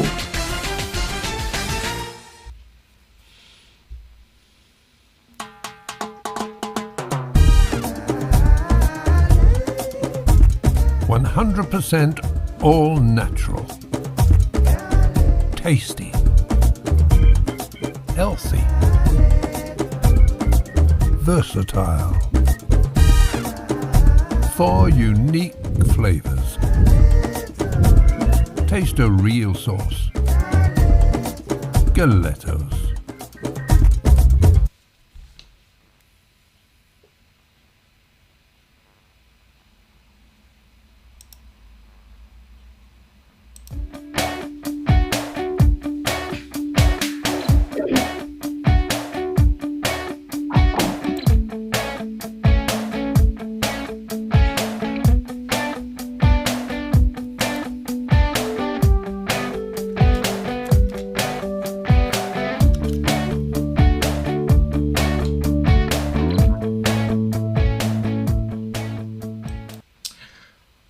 Okay, tuloy-tuloy ho. We're back on the program, no? Kami ho ni Attorney DANNA Quinto, no? So attorney ho, hindi lang ho attorney to, hindi lang ho to Head of Litigation and Family Services. Siya ho ang managing partner po ng Deo Volenda Solicitors. And I would like to congratulate you once again, attorney. Maski matagal-tagal na ng konti, mga 2 weeks, 3 weeks na ba yan? Less than a month pa lang, no? Less than a month. Okay, gusto ko lang i-announce, nakalabas ho yung ating newspaper. Hindi ko alam kung na-i-announce ko to kanina. I meant to announce it. Ito si Kathy, ito yung ating si Kathy D, no? Catherine D, ang kauna-unahang so far na ano tawag dito? Na barrister dito sa Pilipinas, sa United Kingdom. Ayan ho yan. Yes, Philippines, no? The only true local newspaper. Ayan. Maganda ang article niya rito. Nandito siya sa nasa ba to? Nasa gitna yata siya, no? Itong kanyang article. Ito, attorney. Ayan, yan ang kanyang attorney. Ayan. Catherine D. Ayan. No? For the benefit of our mga viewers, attorney, and probably from people in the Philippines, bakit ba may wig ang mga barrister? Bakit? Would you know the reason why, attorney? Sorry baka hindi mo alam ang reason, tinanong ko lang. Baka ano? Ha? Ano dahilan bakit sila may wig? Bakit sila naka-wig? In the old days, actually some barrister atin nagkwento sa akin ito and old mentor ko. I don't know kung ito yung one of the many reasons. Part siya ng tradition ng English law. But actually, in the old days, much more in criminal law, it is to make them not recognizable when they're doing criminal law. Para hindi sila mapagalitan. Yes, it could be it could be a reason. Actually, if they're afar, everyone looks the same. So hindi mo mapapagalitan. It's for their protection. Ayun, okay. And then it carried on. So, yeah. Ayun. Okay. Oy, si DJ Red, talagang sumama ang loob niya doon, yung kanyang goldfish dahil pinatay, just finash pa sa toilet, no? Masakit 'yon, no? Napaka-sakit, no? Grabe. Hindi pala makakarma 'yon. DJ Red, no? Makakarma 'yon, DJ Red. Oo. Okay, teka muna, pwede ba can you di ba ang kunyari siguro sabihin na natin ang reason nagkahiwalay dahil may adultery kunyari, although it's hard to prove, it could be more costly for you want to pursue that avenue, so to speak, no? Okay. But for example, yung isa na alam niyang the other one has committed adultery. The other one who hasn't doesn't have a parang superior, more or less, bargaining position in terms of the financials. No, it doesn't No. empower That's a or equip. straightforward no. Straightforward, no? Okay. Pwede mo rin masabihin, the reason why, ano yan parang premise ko lang yan. Binabalik ko lang doon sa case nitong guy who is in the UK, who's in the Philippines. He's claiming to be abused by the wife, no? Domestically abused ba? Or something abused. Meron siyang PTSD, OCD, and everything. Can that also be, parang, would it help him or hindi? Is there a relevance or irrelevant in any of their proceedings, be it divorce or I don't know, other, Let me actually answer the exception dun sa unang tanong. Yung sabi ko straightforward no, yung adultery. However, and we talked about this in the past, kung nagko-cohabit na, di ba, nag-commit ng adultery, at talagang naging serious yung partnership nila, naging serious yung new relationship na to. And this new person, new partner, kasi matagal actually ang negosasyon sa financial dispute resolution, Mr. Laragan. Sometimes it can take years. And by then, alam mo na matagal na to, isang taon na itong nagli-live-in yung dalawang to. How it would make an impact is hindi superior bargaining power, but what we normally say is, ayan na, meron ka ng katuwang sa living expenses mo.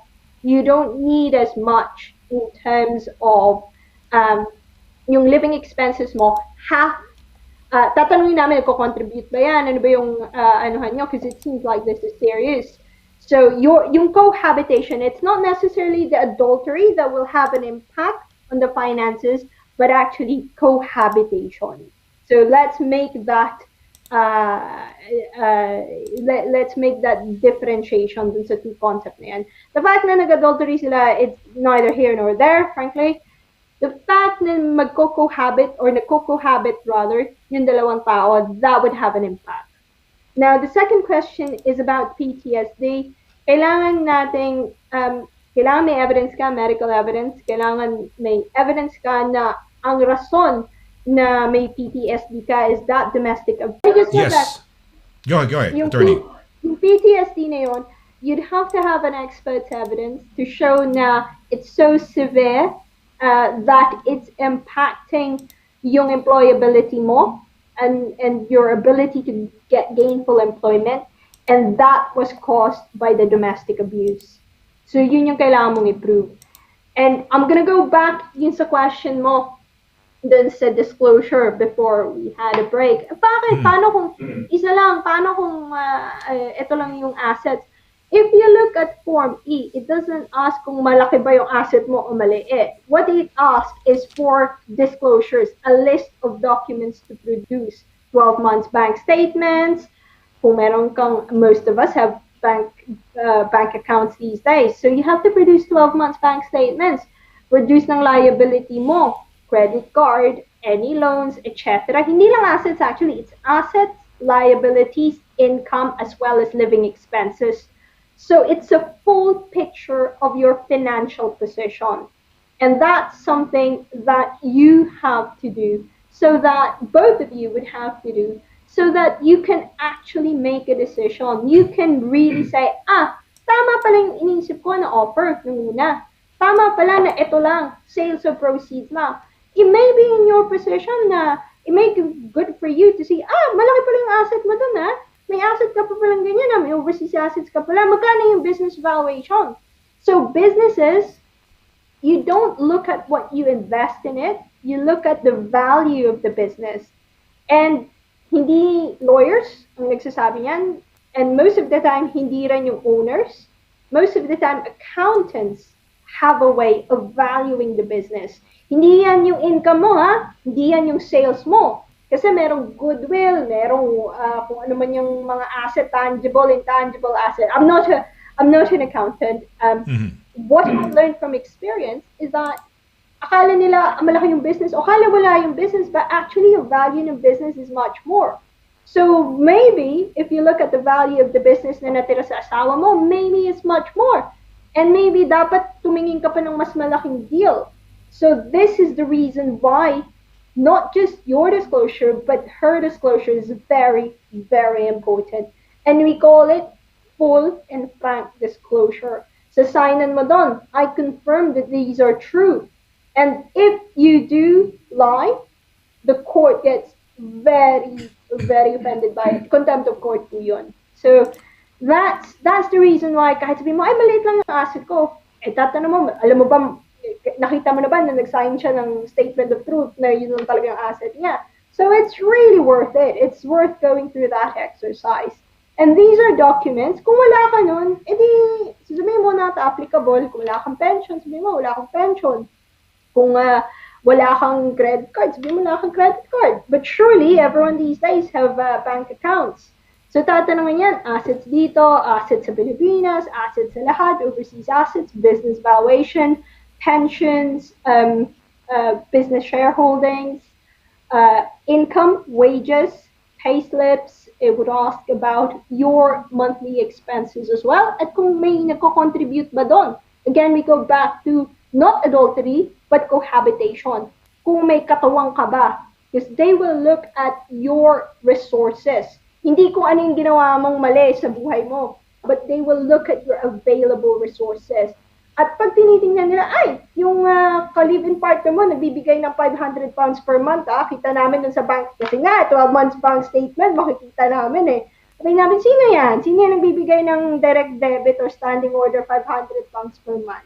So malalaman namin kung may tumutulong sa'yo or tumutulong sa kabilang tao. Pero kung simple lang ang life niya, if he has very simple, kung simple lang ang buhay, wala masyadong assets, yun na lang, i-declare lang niya, no? These are just my assets, these are what you have.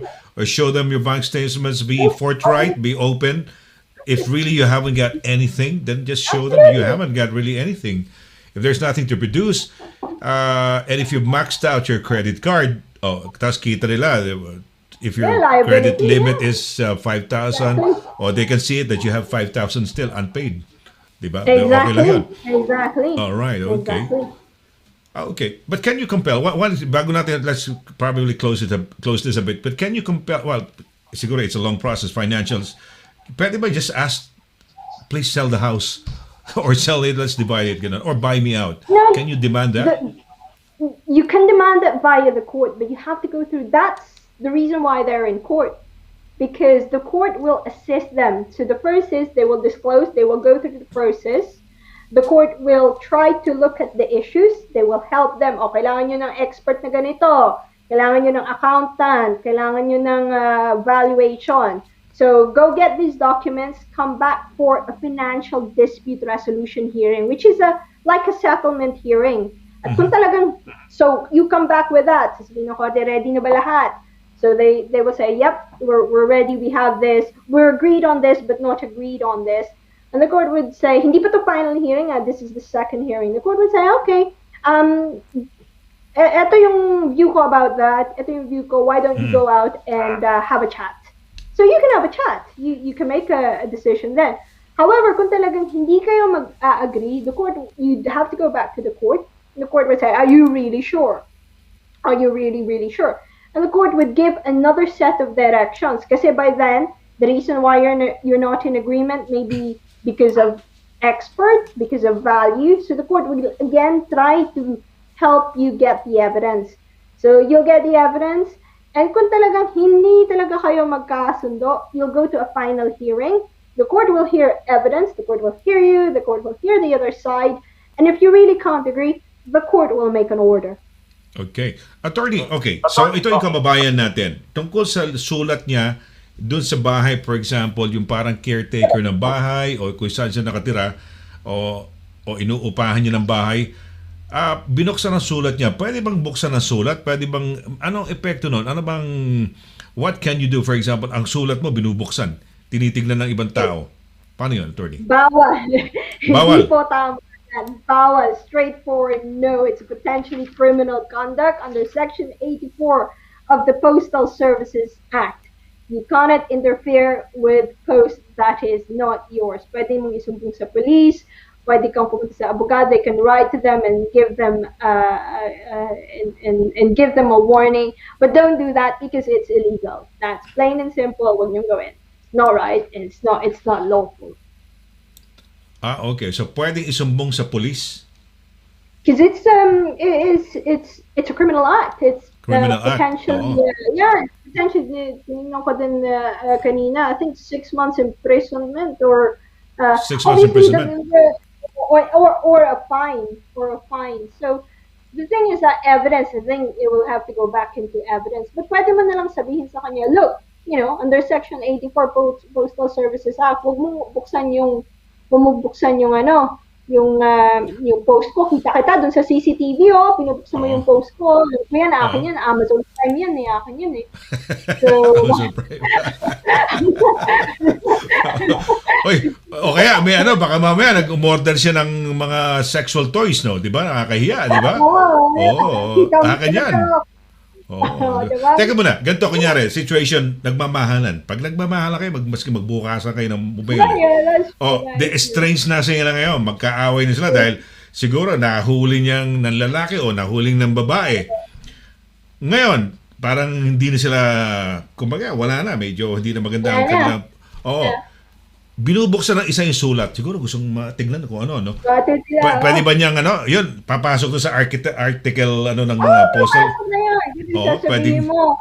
Yeah, you may have consent before, but for the avoidance of doubt, you do not have any consent anymore to open my post on behalf of on my behalf. So again, Section 84 Postal Services Act.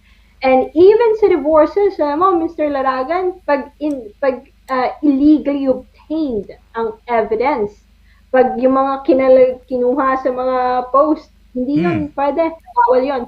Hindi yun admitted ng court. Bawal ka. You cannot the fruit of the poisonous tree na you cannot use illegally obtained evidence. May mga taong talagang nasaktan, ininsulto. Kunyari si Maria, yung galit na siya doon sa ex niya. Pero nahuli niya, nalaman niya yung mail niya binumbuksan ni ex, no? Siguro ganun. Anong gagawin niya? Pupunta sa pulis, tatawag muna. Pwede na ba niya demanda, attorney? Ano ba pwede bang Normally what we say, and normally sa experience ko, is giving a very, very stern warning sa tao na huwag niya nang gawin ulit. Normally it does the job. Kasi gusto niya ba talagang, ano bang makukuha niya doon? Gusto niya bang makulong o potentially magbayad ng fine just for being snoopy o kunin yung Amazon Prime ko? So it probably isn't worth it for them. So normally just give them a stern warning. Pero kung talaga matigas ang ulo, sabihin mo na sa police, because that could be theft yan eh. Hindi naman kanila yan eh. So, could potentially be like that, binuksan yun sa'yo, tapos yung package mo, tinanggal, sa kanila na lang daw. That's theft, potentially. Dito ba, attorney, kunyari, babae, no? Pinakangkuhan ni lalaking pakasalan, Pinoy, lalaki, no? So, nag-romance, na medyo sweet, ganon. O sige, mahal na mahal kita. Sweetheart, pakakasalan kita, magpakasal tayo. Mahal na mahal kita.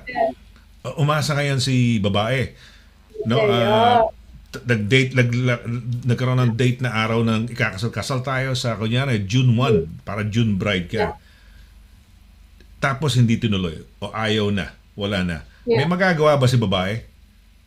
Normally, and this is what I think na ginagawa nila sa mga contracts dito, joint kayo na liable sa mga kontrata, mga wedding reception. I think that's how they do it. Kung joint kayo na and kung ayaw na ng lalaki and jointly liable ka, but potentially you can say, look, I didn't want this. We have this saying na promissory estoppel. So I think mas malaki yung nung kumbaga naiwan na magsabi na kung may financial losses by that contractual obligation, kailangan mo tingnan kung sino yung nandun sa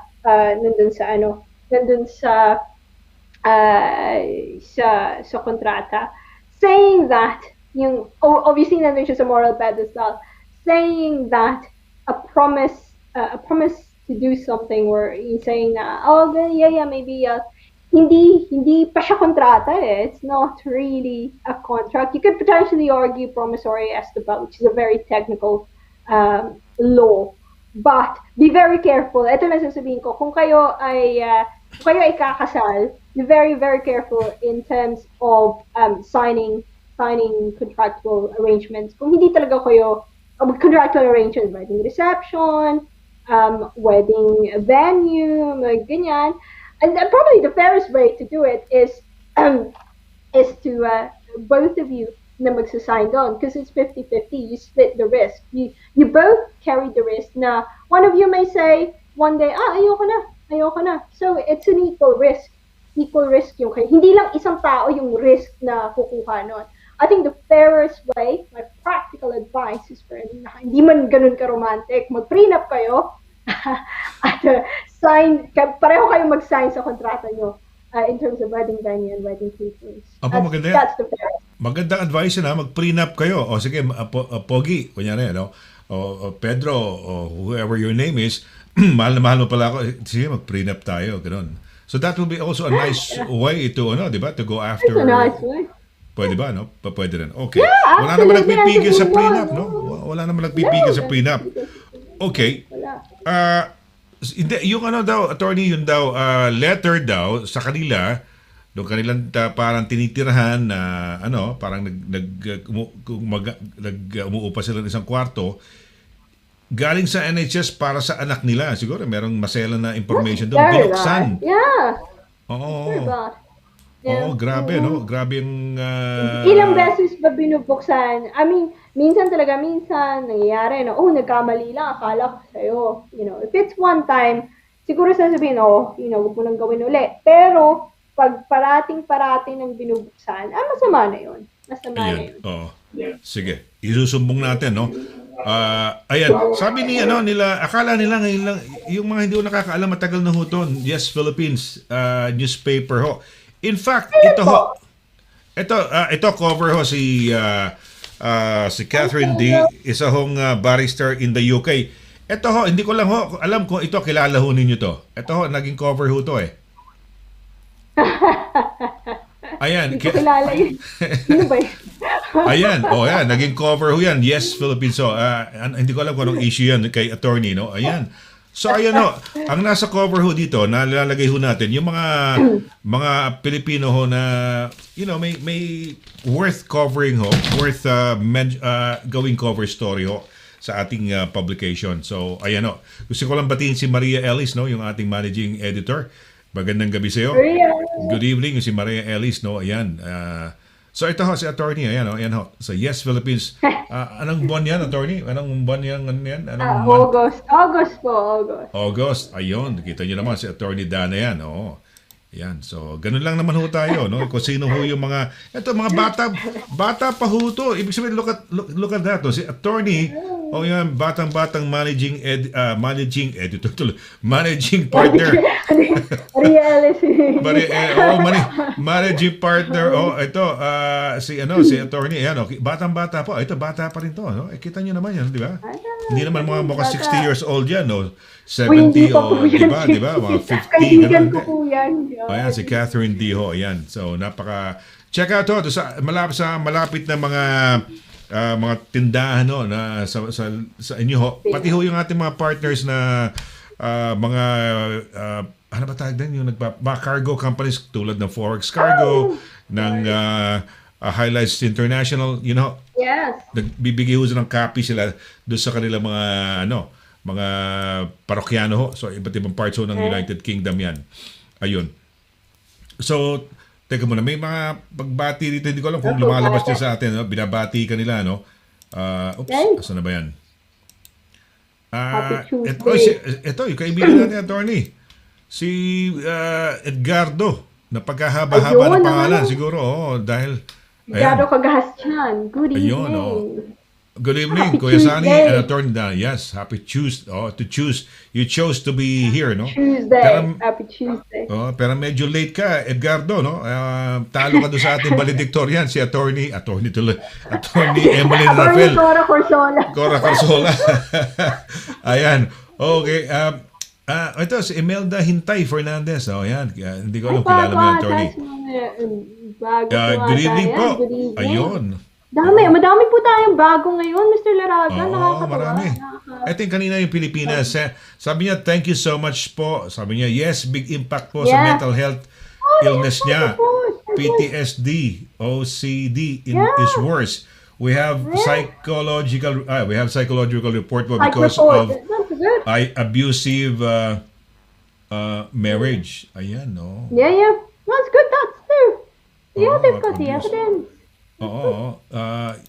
Tapos, yes, she weaponizes, parang, siguro she's Yeah. using the kids as a weapon to harm him and not to get very- anything. Ayan, Yeah. okay. Unfortunately. Yeah. Ito, may cute na message dito, attorney. Ayan, may dalawa, mag-asawa. No? Oh, I know.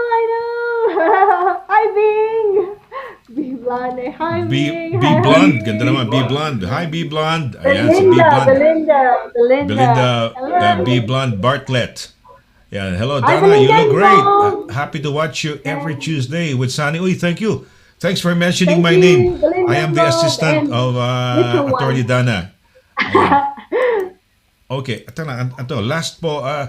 Is it a criminal act po if the ex-wife hacked their business account websites na she forgot his signature, na she forged his signature para mawala siya sa access Yeah, access potentially. ng access. Ako attorney tinanggal ko yung ex ko sa I don't know, basta inayos ko sa company's house, tinanggal ko yung ex ko as part of my whatever, kung company as a director. Secretary, company secretary, or company. Tinanggal ko. Eto, I mean, at the end of the day, you'd all have to engage in disclosure, and you can ask those issues sa korte. You can ask those issues and say, well, yung business account, ano na nangyari dyan? Bakit ganun? I think the most important thing to know is, ano nangyari? Why were you doing that? On the company's house, kung pareho kayong director, director, this actually happened in a company case I worked on. Kung pareho kayong director, it may potentially be a breach of your duties as a director. In the finances side, the practical legal argument to use is, bakit yung ginawa yun? Why is it? Is that dahil ba may kinukuha na pera? That's the question. And you have to follow the money. So business accounts, you have to ask, you can use that and say, well, I want longer business accounts. I want to know what's been happening in the business. And I want to know after that and before that, kung may mga big amounts getting out of the business. So that's how I would use that information sa case and really look at, right, what's the value of this business? Bakit ganyan? Bakit tinanggal? Bakit in-isolate yung director na to? Ayan, oo. Nawalan yata ng wages pa yata, attorney. And then wages, yeah, fair enough. Mel King, sayang, pagka gano'n, kung talaga may wages siya, baka pwede pa siya mag-avail ng furlough, Furlough, kung Yeah, furlough, right. Yeah, absolutely. Yeah. Yung address daw, yung kaya daw binuksan yung sulat dahil naka-address daw sa bahay nila Pero Hindi ito naman, yung may ano naman yun Yeah, may pangalan naman yung sulat na yun, di ba? Lalo na if it's medical, that's that's weird. Unless talagang walang nakapangalan, if it says for the occupier, kasi minsan it's highly unlikely. Si Elvira Balimbing Bisco, yun ganun nga, binuksan NHS, siyempre, nanggagaliti sila, masakit sa loob nila, bakit mo titignan yung aking sulat, Ako man, di ba? Stella Roquero Stouffer, babuhay ka, Stella, and also to Roger.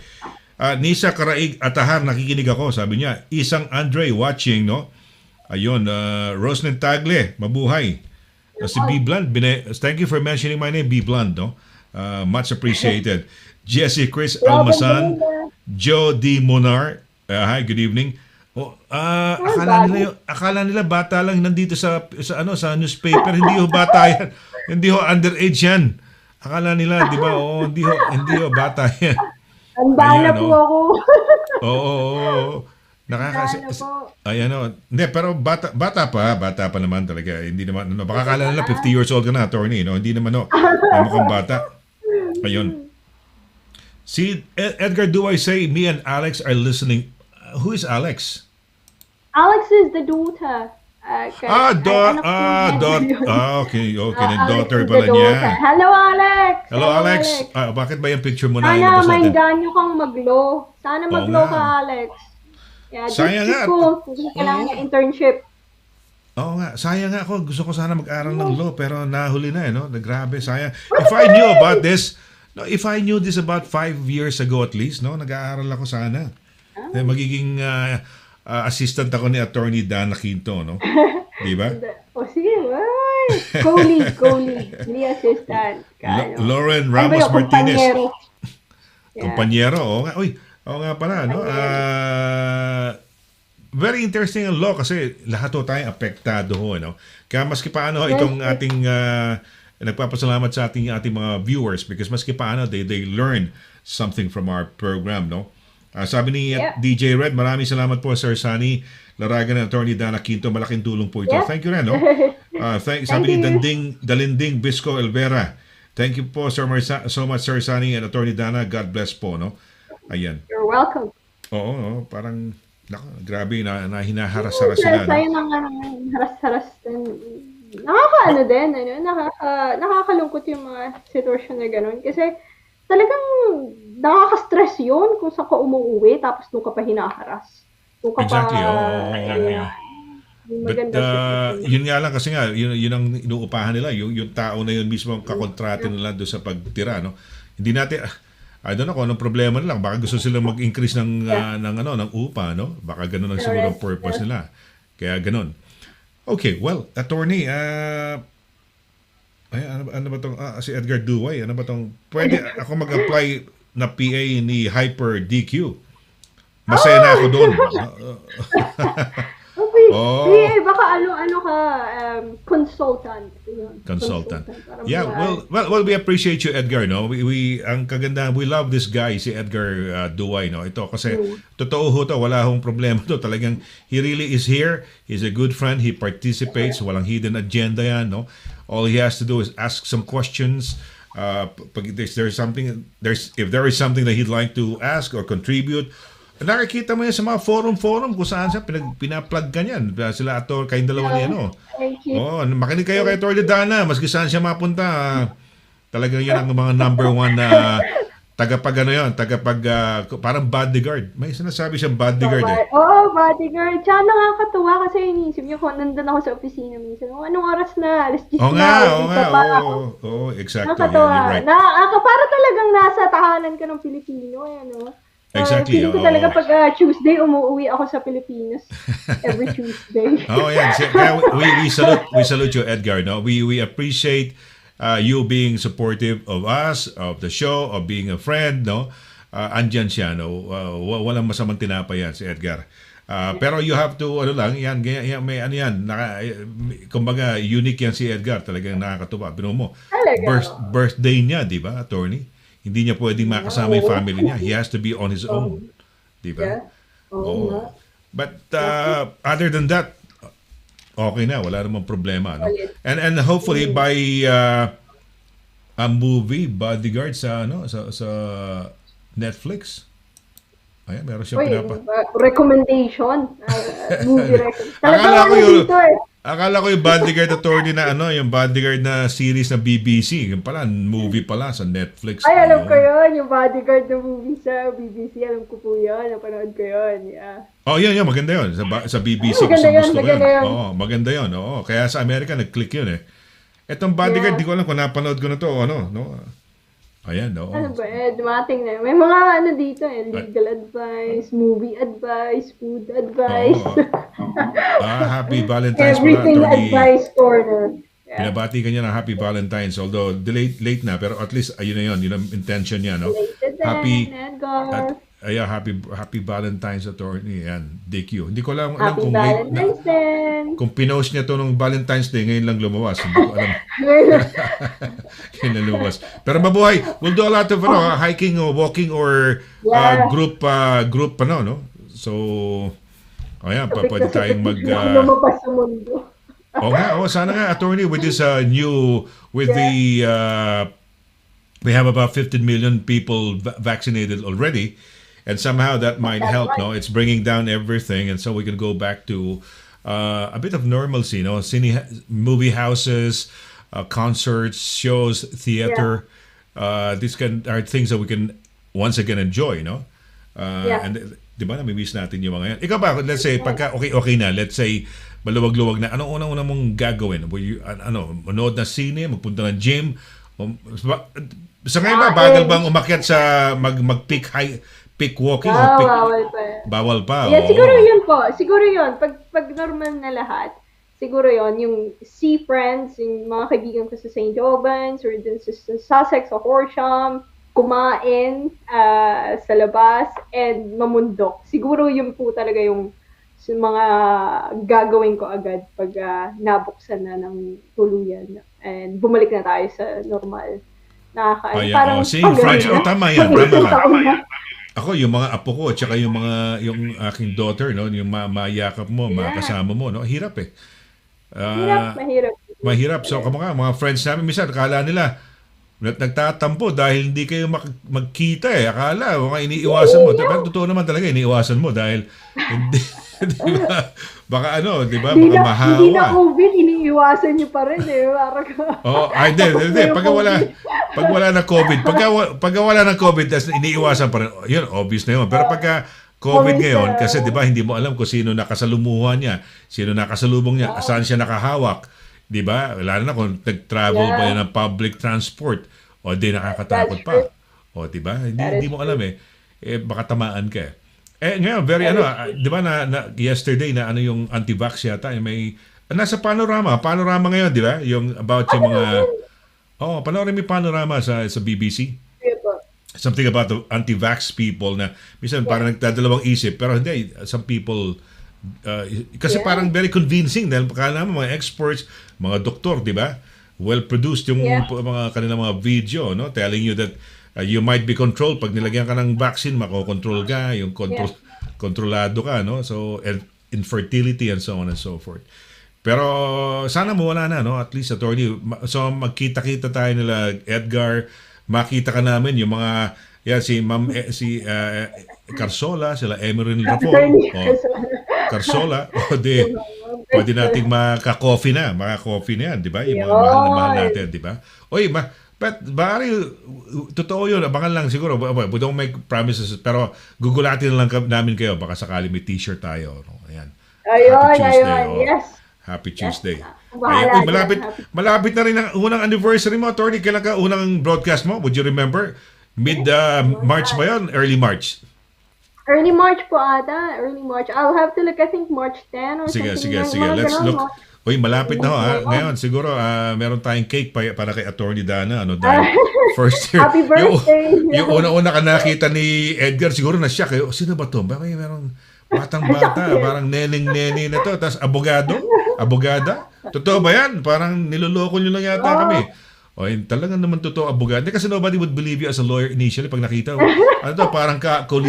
Parang college student lang to. Hindi ho. Ilang years ka na? How long have you been practicing attorney or been a solicitor? 10 years? 11? Coming up to 7. Coming up to 7, fully qualified. Coming up to 11 years in law. Kita mo yan. 7-11, no? 7-11. 7 thing, fully qualified, yeah. Ayan, qualified. 11 for sa law. Okay, mabuhay. That's good. Tanda na po.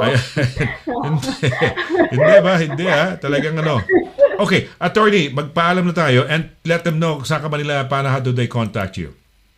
Exactly. Thank you. Maraming salamat po sa lahat. Maraming salamat, Mr. Laragan, as always, and everyone. Thank you dito sa support bubble natin. So, if you have any questions, any queries, any issues, you can email me at d.quinto@bvsolicitors.com or direct dial ng 01234-225-188. Also, nag-move na po kami. We're not a Mayfair house anymore. Nasa Howard House na po kami dito sa Bedford pa rin. It may not be relevant now dahil hindi tayo, nasa lockdown tayo, but hopefully, when things are better, feel free to come and say hi. Alam ko si Edgar, andyan lang sana, baka nag-GPS na si Edgar. Katok-katok lang.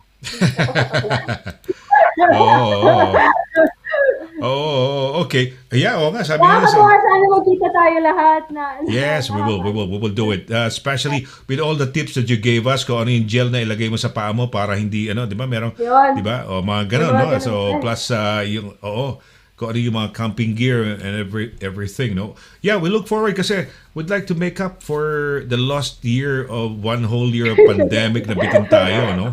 In fact, ako, I lost yung pagiging fit ko kasi nga, noong una, okay, di ba? Noong mga initial days, no? Biglang nagsawa ka na dahil mahaba na eh. Mahaba na itong pandemic. Alam mo, saglit lang eh. Isang taon, yeah. Isang taon na, oo. Okay, well, magpapaalam na ho kami, no? Ako ho muna, pakikita ko lang ho sarili ko, pero babalik ako kay attorney pagkakaway namin. Okay, so, okay, maraming salamat ho sa inyo, no, sa pagsubaybay ninyo. Thank you very much for accompanying me and attorney dito sa ating programa, no, at and making it a happy Tuesday. So, we hope and pray na we all go back to normalcy, no? Kaya kayo naman, do your share. Stay at home. Siguro konti pa. Wag na ho muna tayong magano, no? The infection rate is coming down a bit, no? Deaths are, medyo may dramatic decrease of the deaths and the cases. Let's keep it that way. Para nang sa ganun ho, makabalik na ho tayo. And lockdown would be, kumbaga, matanggal na ho, no? So, magpapaalam na ho kami, no? So, hope you had a great good night with us. Kayo ho ay natuto do sa hindi man case ninyo, case ng mga ibang tao, and you learn from it. And make it a habit to watch us dito sa Legal Advice Corner with Attorney Danna Quinto. So till next Tuesday, si Sonny here, and on behalf of si Attorney Danna, ayan, kami yung nagsasabing thank you, keep safe, and keep well. Let's do it again next Tuesday. Good night. Happy Tuesday. Good night. Bye-bye. Ayan, good evening ho sa inyo lahat. Ingat, sweet dreams ha. Matulog ho kayo. Edgar, matulog ka na ha. Ayan, and everybody, sweet dreams.